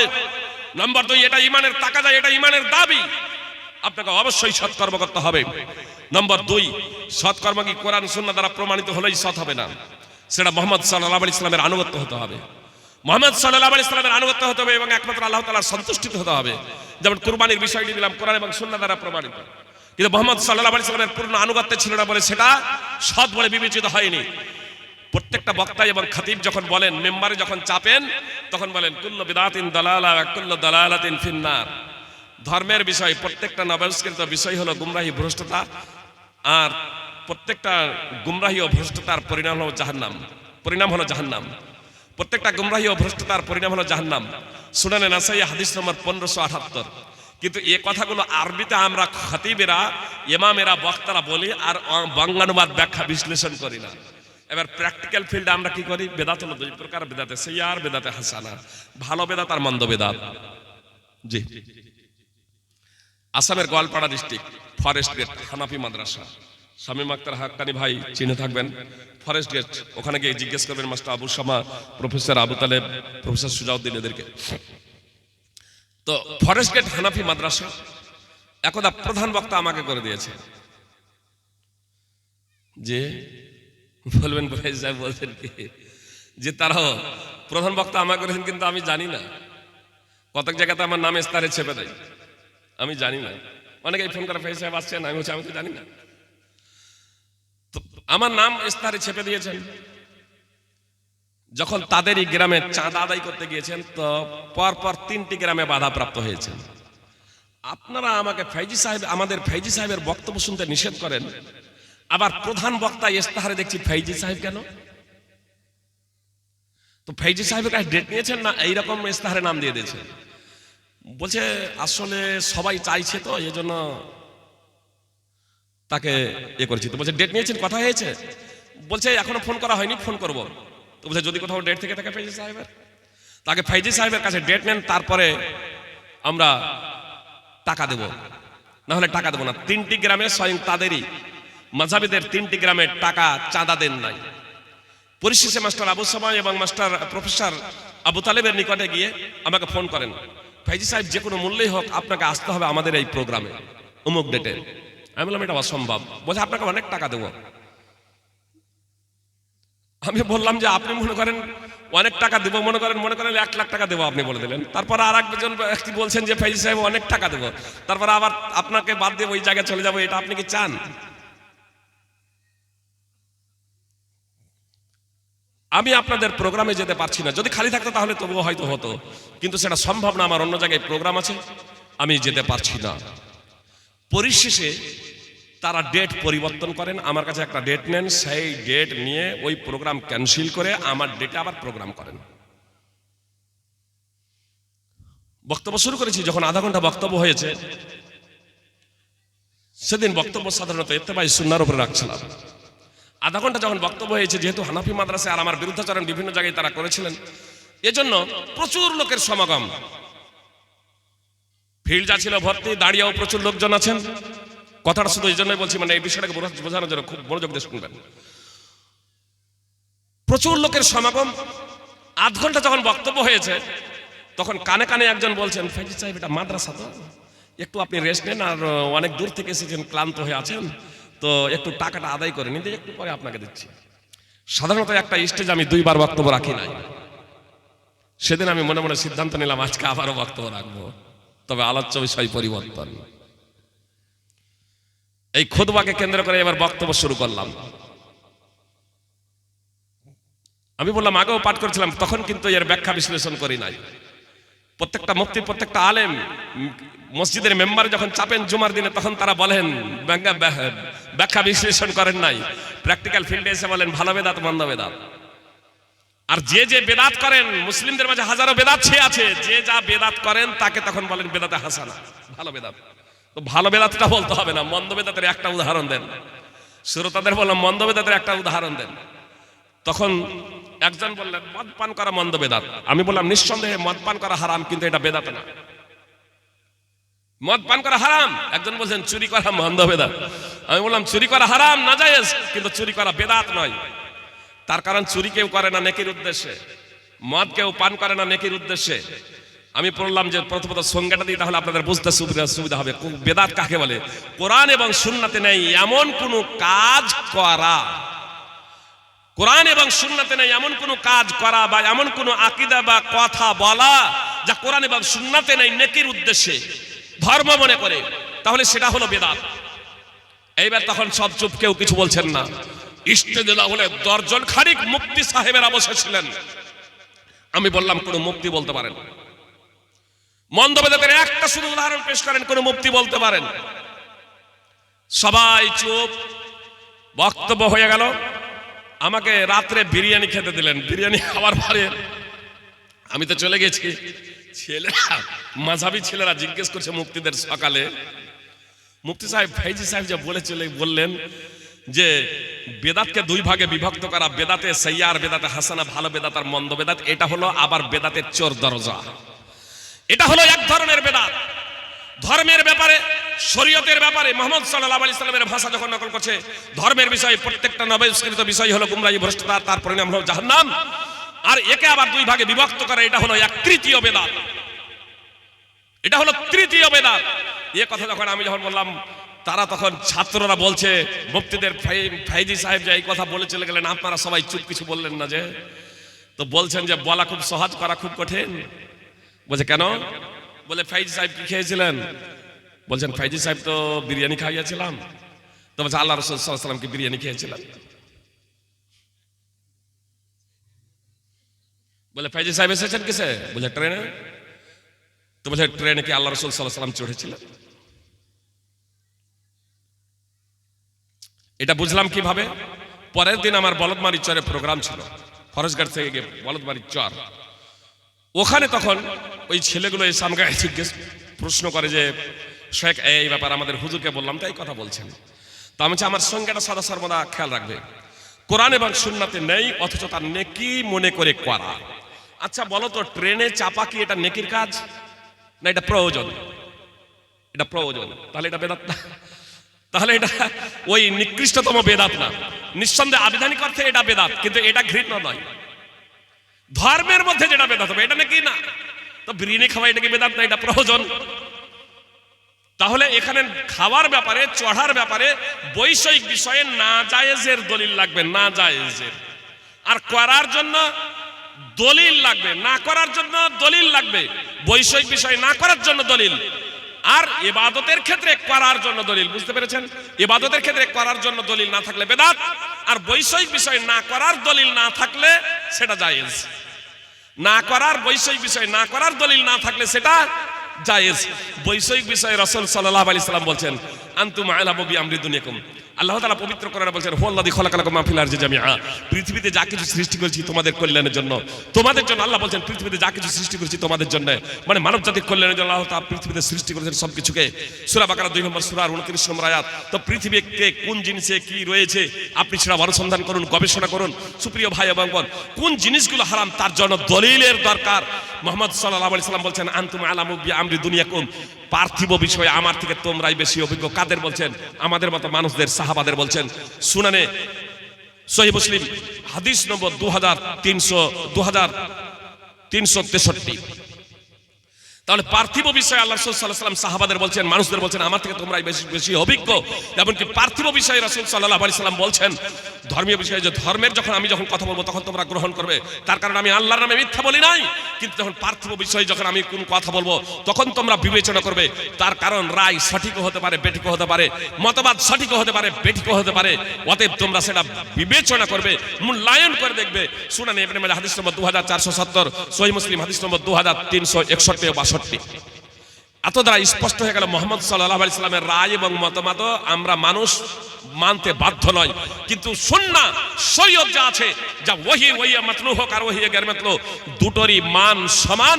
কোরআন এবং সুন্নাহ এই দুটোই আমাদেরকে মেনে চলতে হবে। সুপ্রিয় ভাই এবং বোন, একটি বিষয় আপনাদেরকে এখানে বলি। আল্লাহ তাআলা বলছেন ইয়া আইয়ুহাল্লাযীনা আমানু আতিউল্লাহ ওয়া আতিউর রাসূলা ওয়া উলিল আমরি মিনকুম ফাইন তানাযাতুম ফি শাইইন ফারুদ্দুহু ইলাল্লাহি ওয়ার রাসূলি ইন কুনতুম তুমিনুনা বিল্লাহি ওয়াল ইয়াউমিল আখির। আল্লাহ তাআলা বলছেন এই ঈমানদারগণ তোমরা আল্লাহর প্রতি ঈমান নিয়ে এসো, তোমরা আল্লাহর আনুগত্য করো। হে ঈমানদারগণ তোমরা আল্লাহর আনুগত্য করো, রাসূলের আনুগত্য করো। দেখুন আতিউ শব্দটা আল্লাহ নিজের জন্য ব্যবহার করছেন, রাসূল সাল্লাল্লাহু আলাইহি সাল্লামের জন্য আতিউ শব্দটা সেপারেট ভাবে ব্যবহার করেছেন। ওয়া উলিল আমরি মিনকুমের জন্য কিন্তু আর আতিউ শব্দ ব্যবহার করেন নাই। মানে এর অর্থ হচ্ছে আনুগত্য করো। তো আনুগত্য একবার ব্যবহার করে পরপর টেনে দিতে পারতেন, কিন্তু পরপর টেনে দিচ্ছেন না। আতিউ একবার আল্লাহ নিজের জন্য ব্যবহার করছেন, তার কারণ আল্লাহ তাআলার আনুগত্য এই মুসলমানদের জন্য যতদিন বাঁচবে ততদিনই। সুপ্রিয় ভাই এবং বোন, অনুরূপ ভাবে রাসূল সাল্লাল্লাহু আলাইহি সাল্লামের আনুগত্য মুসলমানরা যতদিন বাঁচবে ততদিনই। এজন্য আবার আতিউ শব্দটা ব্যবহার করছেন। ওয়া উলিল আমরি মিনকুম, কিন্তু উলিল আমরি মিনকুমের আনুগত্য কতক্ষণ পর্যন্ত জানেন? যতক্ষণ পর্যন্ত মুসলমানরা বাঁচবে ততক্ষণ পর্যন্ত না, এবং সর্বক্ষেত্রে উলিল আমরি মিনকুমের আনুগত্য নয়। আল্লাহ বলছেন তোমাদের মধ্যে যারা নির্দেশদাতা অর্থাৎ ইসলামী শাসক, মুফাসসিরিনে কেরাম কেউ কেউ বলছেন যে ইসলামী শাসক তো আছে, আলেম ওলামা যারা আছে তারাও যেহেতু নির্দেশ দাতা, সৎ কাজের আদেশ করে অসৎ কাজে বাধা প্রদান করে, তো এরাও তারা অন্তর্ভুক্ত। যদি এদেরকেও ধরে নয়, কতক্ষণ পর্যন্ত এদের? আল্লাহ বলছেন ফাইন তানাজাতুম ফি শাইইন ফারুদ্দুহু ইলাল্লাহি ওয়া রাসূল, যদি কোনো বিষয়ে আপোষে তোমাদের মতবিরোধ হয়ে যায়, আপোষে কোনো বিষয় তোমাদের মতবিরোধ হয়ে যায়, ফারুদ্দুহু ইলাল্লাহি ওয়া রাসূল, তাহলে তোমরা তা আল্লাহ এবং রাসূলের দিকে ফিরিয়ে যাও। ইন কুনতুম তুমিনুনা বিল্লাহি ওয়াল ইয়াউমিল আখির, যদি তোমরা আল্লাহ এবং আখিরাতে বিশ্বাসী হও। আল্লাহর দিকে ফিরিয়ে দাও মানে পবিত্র কোরআন, আর রাসূল সাল্লাল্লাহু আলাইহি সাল্লামের দিকে ফিরিয়ে দাও মানে যতদিন মানুষ বাঁচবে, যতদিন মানুষ নিজেদেরকে ঈমানদার মুসলমান বলবে, মোহাম্মদ সাল্লাল্লাহু আলাইহি সাল্লামের যুগে মোহাম্মদ সাল্লাল্লাহু আলাইহি সাল্লাম, আর মোহাম্মদ সাল্লাল্লাহু আলাইহি সাল্লামের ইন্তেকালের পরে সুন্নাত, মোহাম্মদ সাল্লাল্লাহু আলাইহি সাল্লামের দিকে জীবিত কালামো মোহাম্মদ সাল্লাল্লাহু আলাইহি সাল্লামের ব্যক্তিগত রায় মতবাদ না, বরং সুন্নাহ ওহীর দিকে, যা মোহাম্মদ সাল্লাল্লাহু আলাইহি সাল্লাম স্পষ্ট করে দিলেন যে রায় এবং মতবাদ বিবেচনা করে দেখবে, তবে আমি যদি ধর্মের কথা বলি তাহলে তা মেনে চলবে। তো কোরআন এবং সুন্নাহর দিকে সমস্যার সমাধান করার জন্য, ফলে আজ যদি কেউ যদি বলে আমার সুন্নাহর প্রয়োজন নাই, তাহলে সে আসলে কোরআনকেও মানে না। কোরআন যেখানে বলছে সুন্নাহর দিকে প্রত্যাবর্তন করতে সমস্যার সমাধানের জন্য, শুধু তাই নয়, যারা সাহাবা ইকরাম রাদিয়াল্লাহু তাআলা আনহুমকে কাফের বলে তারাও মুসলমান হতে পারে নাই। আরে কোরআন এবং সুন্নাহ তো মানতেই হবে, কোরআন এবং সুন্নাহকে নিজের বিবেক বুঝ অনুযায়ী বুঝলে হবে না, বরং সাহাবা ইকরাম রাদিয়াল্লাহু তাআলা আনহুম যেভাবে বুঝেছেন সেইভাবে আমাদের বুঝতে হবে। এদিকে আল্লাহ তাআলা সূরা নিসার 4 নম্বর সূরার 115 নম্বর আয়াত এবং সূরা তওবা 9 নম্বর সূরার 100 নম্বর আয়াতে আল্লাহ তাআলা স্পষ্ট নির্দেশনা দিয়েছেন। সুপ্রিয় ভাই এবং বোন, তাহলে দুটি বিষয়, ঈমান 1 নম্বর, 2 নম্বর সৎকর্ম, 3 নম্বর হচ্ছে সৎ কাজের আদেশ, অসৎ কাজে বাধা। নিজেও সৎ কাজ করবেন, অসৎ কাজ থেকে বিরত থাকবেন, এবং যারা নিজের সন্তান সন্ততি আত্মীয় স্বজন পাড়া প্রতিবেশী মুসলমান হোক তাদের সংস্কার সংশোধন করবেন, আর মুসলমান আছে তাদের কাছে ইসলামের বার্তা পৌঁছে দেবেন। এই সৎ কাজের আদেশ, অসৎ কাজে বাধা, এটা অপরিহার্য কর্তব্য। কিভাবে করবেন? ইদফা বিল্লাতি হিয়া আহসান ফাইদাল্লাযী বাইনাকা ওয়া বাইনাহু আদাওয়াতুন কান্নাহু আলিমুন হামিম, মন্দকে ভালোর দ্বারা প্রতিহত করতে হবে। তাহলে দেখবেন যার মাঝে আর আপনার মাঝে শত্রুতা আছে, অন্তরঙ্গ বন্ধুতে সে পরিণত হয়ে যাবে। সুপ্রিয় ভাই এবং বোন, ইবনে আব্বাস রাদিয়াল্লাহু তাআলা আনহু বিল্লাতি হাসান, বিল্লাতি হাসান, অত্র আয়াতের তাফসীরে ইবনে আব্বাস রাদিয়াল্লাহু তাআলা আনহু বলছেন আস-সাবরু ইনদাল গাদাব ওয়াল আফউ ইনদাল ইসা, রাগের সময় ধৈর্য ধারণ, রাগের সময় ধৈর্য ধারণ, আর দুর্ব্যবহারের সময় ক্ষমা প্রদর্শন, অন্যায়ের সময় ক্ষমা প্রদর্শন। এই দুটো নীতি যদি মুসলমানরা অবলম্বন করতে পারে, এই দুটো গুণ যদি মুসলমানরা অবলম্বন করতে পারে, আল্লাহ ইবনে আব্বাস রাদিয়াল্লাহু তাআলা আনহু বলেন ইযা ফালু আসমাহুল্লাহ, তাহলে আল্লাহ তাআলা তাদের হেফাজত করবেন, তাদের সংরক্ষণ করবেন। ওয়া খাদা লাহুম আদুহুম, আর দুশমন তাদের অনুগত হয়ে যাবে, দুশমন তাদের অনুগত হয়ে যাবে যেন সে অন্তরঙ্গ বন্ধু। সহিহ বুখারী হাদিস নম্বর 4815। সুপ্রিয় ভাই এবং বোন, একটু আগে আপনাদের বললাম 21 বছর ধরে যারা ইসলামের বিরুদ্ধাচরণ করেছিল, মুহাম্মদ সাল্লাল্লাহু আলাইহি ওয়াসাল্লামকে মক্কা ত্যাগ করতে বাধ্য করেছিল, যারা অনেক মুসলিম সাহাবীদেরকে শহীদ করে দিয়েছিল, মুহাম্মদ সাল্লাল্লাহু আলাইহি ওয়াসাল্লাম মক্কা বিজয় যখন ক্ষমা প্রদর্শন করলেন, তারা কালেমায়ে শাহাদাত পাঠ করে মুসলমান হয়ে গিয়েছেন। এই চিত্র একটু পূর্বেই আপনাদের সম্মুখে তুলে ধরেছিলাম। সুপ্রিয় ভাই এবং বোন, কেউ যদি মুসলমান না হয় তাহলে কিন্তু সে নরম হয়ে যাবে আপনার প্রতি। জাবের বিন আব্দুল্লাহ রাদিয়াল্লাহু তাআলা আনহু সূত্রে বর্ণিত, গাওরাস ইবনুল হারিস মুহাম্মদ সাল্লাল্লাহু আলাইহি সাল্লামকে শত্রু হিসেবে গ্রহণ করে হত্যা করার জন্য মুহাম্মদ সাল্লাল্লাহু আলাইহি সাল্লামের নিকটে এসে যখন মুহাম্মদ সাল্লাল্লাহু আলাইহি সাল্লাম এক বাবলা গাছের নিচে, বাবলা গাছের তরবারি ঝুলিয়ে যখন শুয়েছিলেন, তরবারিখানা হাতে ধারণ করে কোষমুক্ত করে, তখন সেই গাওরাস ইবনুল হারিস মুশরিক মুহাম্মদ সাল্লাল্লাহু আলাইহি সাল্লামের মাথার উপরে তরবারি ধারণ করে বলেছিল মাইয়ামনাউকা মিন্নি, আমার হাত থেকে আপনাকে কে রক্ষা করবে? মুহাম্মদ সাল্লাল্লাহু আলাইহি সাল্লামের অন্তরের অন্তঃস্থল থেকে এই কথা উচ্চারিত হয়েছিল, আল্লাহ, আল্লাহ আমাকে রক্ষা করবেন। মুশরিকের হাত থেকে তরবারি পড়ে যায়, মুহাম্মদ সাল্লাল্লাহু আলাইহি সাল্লাম তরবারি ধারণ করে বললেন, প্রশ্ন ঘুরিয়ে দিলেন, মাইয়ামনাউকা মিন্নি, আমার হাত থেকে তোমাকে কে রক্ষা করবে? তখন মুশরিক বলেছিল, আপনি যেভাবে তরবারি ধারণ করে আছেন আমাকে কেউ বাঁচাতে পারবে না। কুনকা খায়রা আখিদিন, মুহাম্মদ সাল্লাল্লাহু আলাইহি সাল্লাম বললেন, আতাশহাদু আল্লা ইলাহা ইল্লাল্লাহ ওয়া আন্নী রাসূলুল্লাহ, তুমি কি সাক্ষ্য দিচ্ছ আল্লাহ ছাড়া সত্য কোনো উপাস্য নেই, এবং তুমি কি সাক্ষ্য দিচ্ছ আমি আল্লাহর রাসূল? সুপ্রিয় ভাই এবং বোন, ইসলাম পেশ করলেন, বলছেন তুমি কি ইসলাম কবুল করছো? কাকে? শত্রুকে, যে মুহাম্মদ সাল্লাল্লাহু আলাইহি সাল্লামকে হত্যা করতে এসেছে, মুহাম্মদ সাল্লাল্লাহু আলাইহি সাল্লামের পূর্ণ নাগালের মধ্যে রয়েছে, সেই ব্যক্তি বলল আমি মুসলমান হব না, আমি ইসলাম কবুল করব না, কিন্তু আমি অঙ্গীকার করছি আপনার বিরুদ্ধে লড়াই করব না, আপনার বিরুদ্ধে যারা লড়াই করছে তাদের আমি সঙ্গ দেব না। ফাখাল্লা সাবিলা, মুহাম্মদ সাল্লাল্লাহু আলাইহি ওয়াসাল্লাম তাকে ছেড়ে দিলেন। সুপ্রিয় ভাই এবং বোন, যদি তরবারির দ্বারা ইসলাম প্রচার করা হতো, তরবারির দ্বারা যদি ইসলাম প্রচার করা হতো, এই যে শত্রু দেখছেন, তাহলে এই শত্রু যখন ইসলাম কবুল করবো না বলছে, হত্যা করতে এসেছে, তাকে হত্যা করতেন। কিন্তু মুহাম্মদ সাল্লাল্লাহু আলাইহি ওয়াসাল্লাম তাকে হত্যা করেন নাই। শুধু এই কথার কারণে সে যখন বলল আমি লড়াই চাই না, আমি ঝগড়া চাই না, যে হত্যা করতে এসে এই কথা বলছে, সে তো এখন নিরুপায়, ভয়ে তো অনেক কিছু বলতেই পারে। মুহাম্মদ সাল্লাল্লাহু আলাইহি ওয়াসাল্লাম এই কথা বললেন না, তুমি তো এখন ভয়ে, তরবারি তো আমার হাতে, এই জন্য তুমি এটা বলছো ঝগড়া করবো না, তুমি মিথ্যা বলছো, এই কথাও বললেন না। তার কথার কারণেই মুহাম্মদ সাল্লাল্লাহু আলাইহি ওয়াসাল্লাম তাকে ছেড়ে দিলেন, যদিও সে মুসলমান হয় নাই। আর সে যখন মুহাম্মদ সাল্লাল্লাহু আলাইহি ওয়াসাল্লামের এই ক্ষমা প্রদর্শন দেখলেন, যে নাগালের মধ্যে পেয়েও, শত্রুকে নাগালের মধ্যে পেয়েও, যে একটু পূর্বেই হত্যা করার জন্য মুহাম্মদ সাল্লাল্লাহু আলাইহি ওয়াসাল্লামকে গিয়েছিল, পূর্ণ নাগালের মধ্যে পেয়েও মুহাম্মদ সাল্লাল্লাহু আলাইহি ওয়াসাল্লাম ক্ষমা করে দিলেন। যদি আমি মুসলমান হয় নাই, মুহাম্মদ সাল্লাল্লাহু আলাইহি ওয়াসাল্লাম ক্ষমা করে দিলেন। নিজ জাতির কাছে এই কথা গিয়ে ঘোষণা দিচ্ছে ওই গাওরাস মুশরিক, কাদ জিতুকুম মিন ইনদি খায়রিন নাস, আমি তোমাদের নিকটে এসেছি পৃথিবীর শ্রেষ্ঠতম ব্যক্তির নিকট থেকে, পৃথিবীর শ্রেষ্ঠতম ব্যক্তির কাছ থেকে আমি তোমাদের কাছে এসেছি। মুহাম্মদ সাল্লাল্লাহু আলাইহি ওয়াসাল্লাম ছিল শত্রু, এর আগে মুহাম্মদ সাল্লাল্লাহু আলাইহি ওয়াসাল্লামের নিকটে এলো, আর মুহাম্মদ সাল্লাল্লাহু আলাইহি ওয়াসাল্লামের কিছুক্ষণ সাহচর্যে থেকে সে মুহাম্মদ সাল্লাল্লাহু আলাইহি ওয়াসাল্লামের ব্যবহারে মুগ্ধ হয়ে গিয়ে মুহাম্মদ সাল্লাল্লাহু আলাইহি ওয়াসাল্লামকে বলছে সৃষ্টি মানব জাতির শ্রেষ্ঠতম ব্যক্তি মুহাম্মদ সাল্লাল্লাহু আলাইহি ওয়াসাল্লাম। মুসনাদ আহমদ হাদিস নম্বর 14929 এবং 15190। সুপ্রিয় ভাই এবং বোন, অত্র হাদিস সহিহ বুখারী মুসলিমে আছে সংক্ষিপ্তভাবে। ফল কথা, তৃতীয় নম্বর হচ্ছে সৎ কাজের আদেশ, অসৎ কাজে বাধা। আপনাকে মন্দকে ভালোর দ্বারা প্রতিহত করতে হবে। নম্বর 4, ধৈর্য ধারণ। বিপদে আপদে ইসলামকে বাস্তবায়ন করে নিজেও ধৈর্য ধারণ করবেন, অন্যকেও ধৈর্য ধারণের উপদেশ দেবেন। আর প্রথম ঝটকাতেই ধৈর্য, প্রথম ঝটকাতেই ধৈর্য, শেষে নিরাশ হয়ে গিয়ে বলবেন আচ্ছা ধৈর্য ধারণ করি, এ ধৈর্যের কোনো মূল্য নেই। আল্লাহ রাসূল সাল্লাল্লাহু আলাইহি ওয়াসাল্লাম এক মহিলাকে দেখলেন কবরের পাশে ক্রন্দন করছে। আল্লাহ রাসূল সাল্লাল্লাহু আলাইহি ওয়াসাল্লাম বললেন ইত্তাকিল্লাহ ওয়াসবিরি, তুমি আল্লাহকে ভয় করো, ধৈর্য ধারণ করো, আল্লাহকে ভয় করো, ধৈর্য ধারণ করো। সেই মহিলাটা বলছে আমার যা বিপদ হয়েছে আপনার হলে না আপনি বুঝতেন। আল্লাহ রাসূল সাল্লাল্লাহু আলাইহি ওয়াসাল্লাম চলে গেলেন। সেই মহিলাটাকে বলা হলো যে ইনি তো ছিলেন রাসূলুল্লাহ সাল্লাল্লাহু আলাইহি ওয়াসাল্লাম। সেই মহিলাটা ভুল বুঝতে পেরে রাসূল সাল্লাল্লাহু আলাইহি ওয়াসাল্লামের নিকটে উপস্থিত। মুহাম্মদ সাল্লাল্লাহু আলাইহি ওয়াসাল্লামের কোনো গেটম্যান ছিল না। 2020-তে আনন্দবাজার পত্রিকায় বের হয়েছিল, সংসদে পার্লামেন্টে আমাদের একজন সাংসদ বলেছিলেন যে আমাদের প্রধানমন্ত্রীর দৈনিক খরচ, তার সিকিউরিটি নিরাপত্তা বাবদ দৈনিক যেটা খরচ 1,60,00,000 টাকা। 2020-র রিপোর্ট, লকডাউনের মধ্যে 1,60,00,000 টাকা দৈনিক খরচ, তার শুধু নিরাপত্তার জন্য। মুহাম্মদ সাল্লাল্লাহু আলাইহি ওয়াসাল্লামের কোনো নিরাপত্তাকারী ছিল না, কোনো গেটম্যান ছিল না, কোনো প্রহরী ছিল না।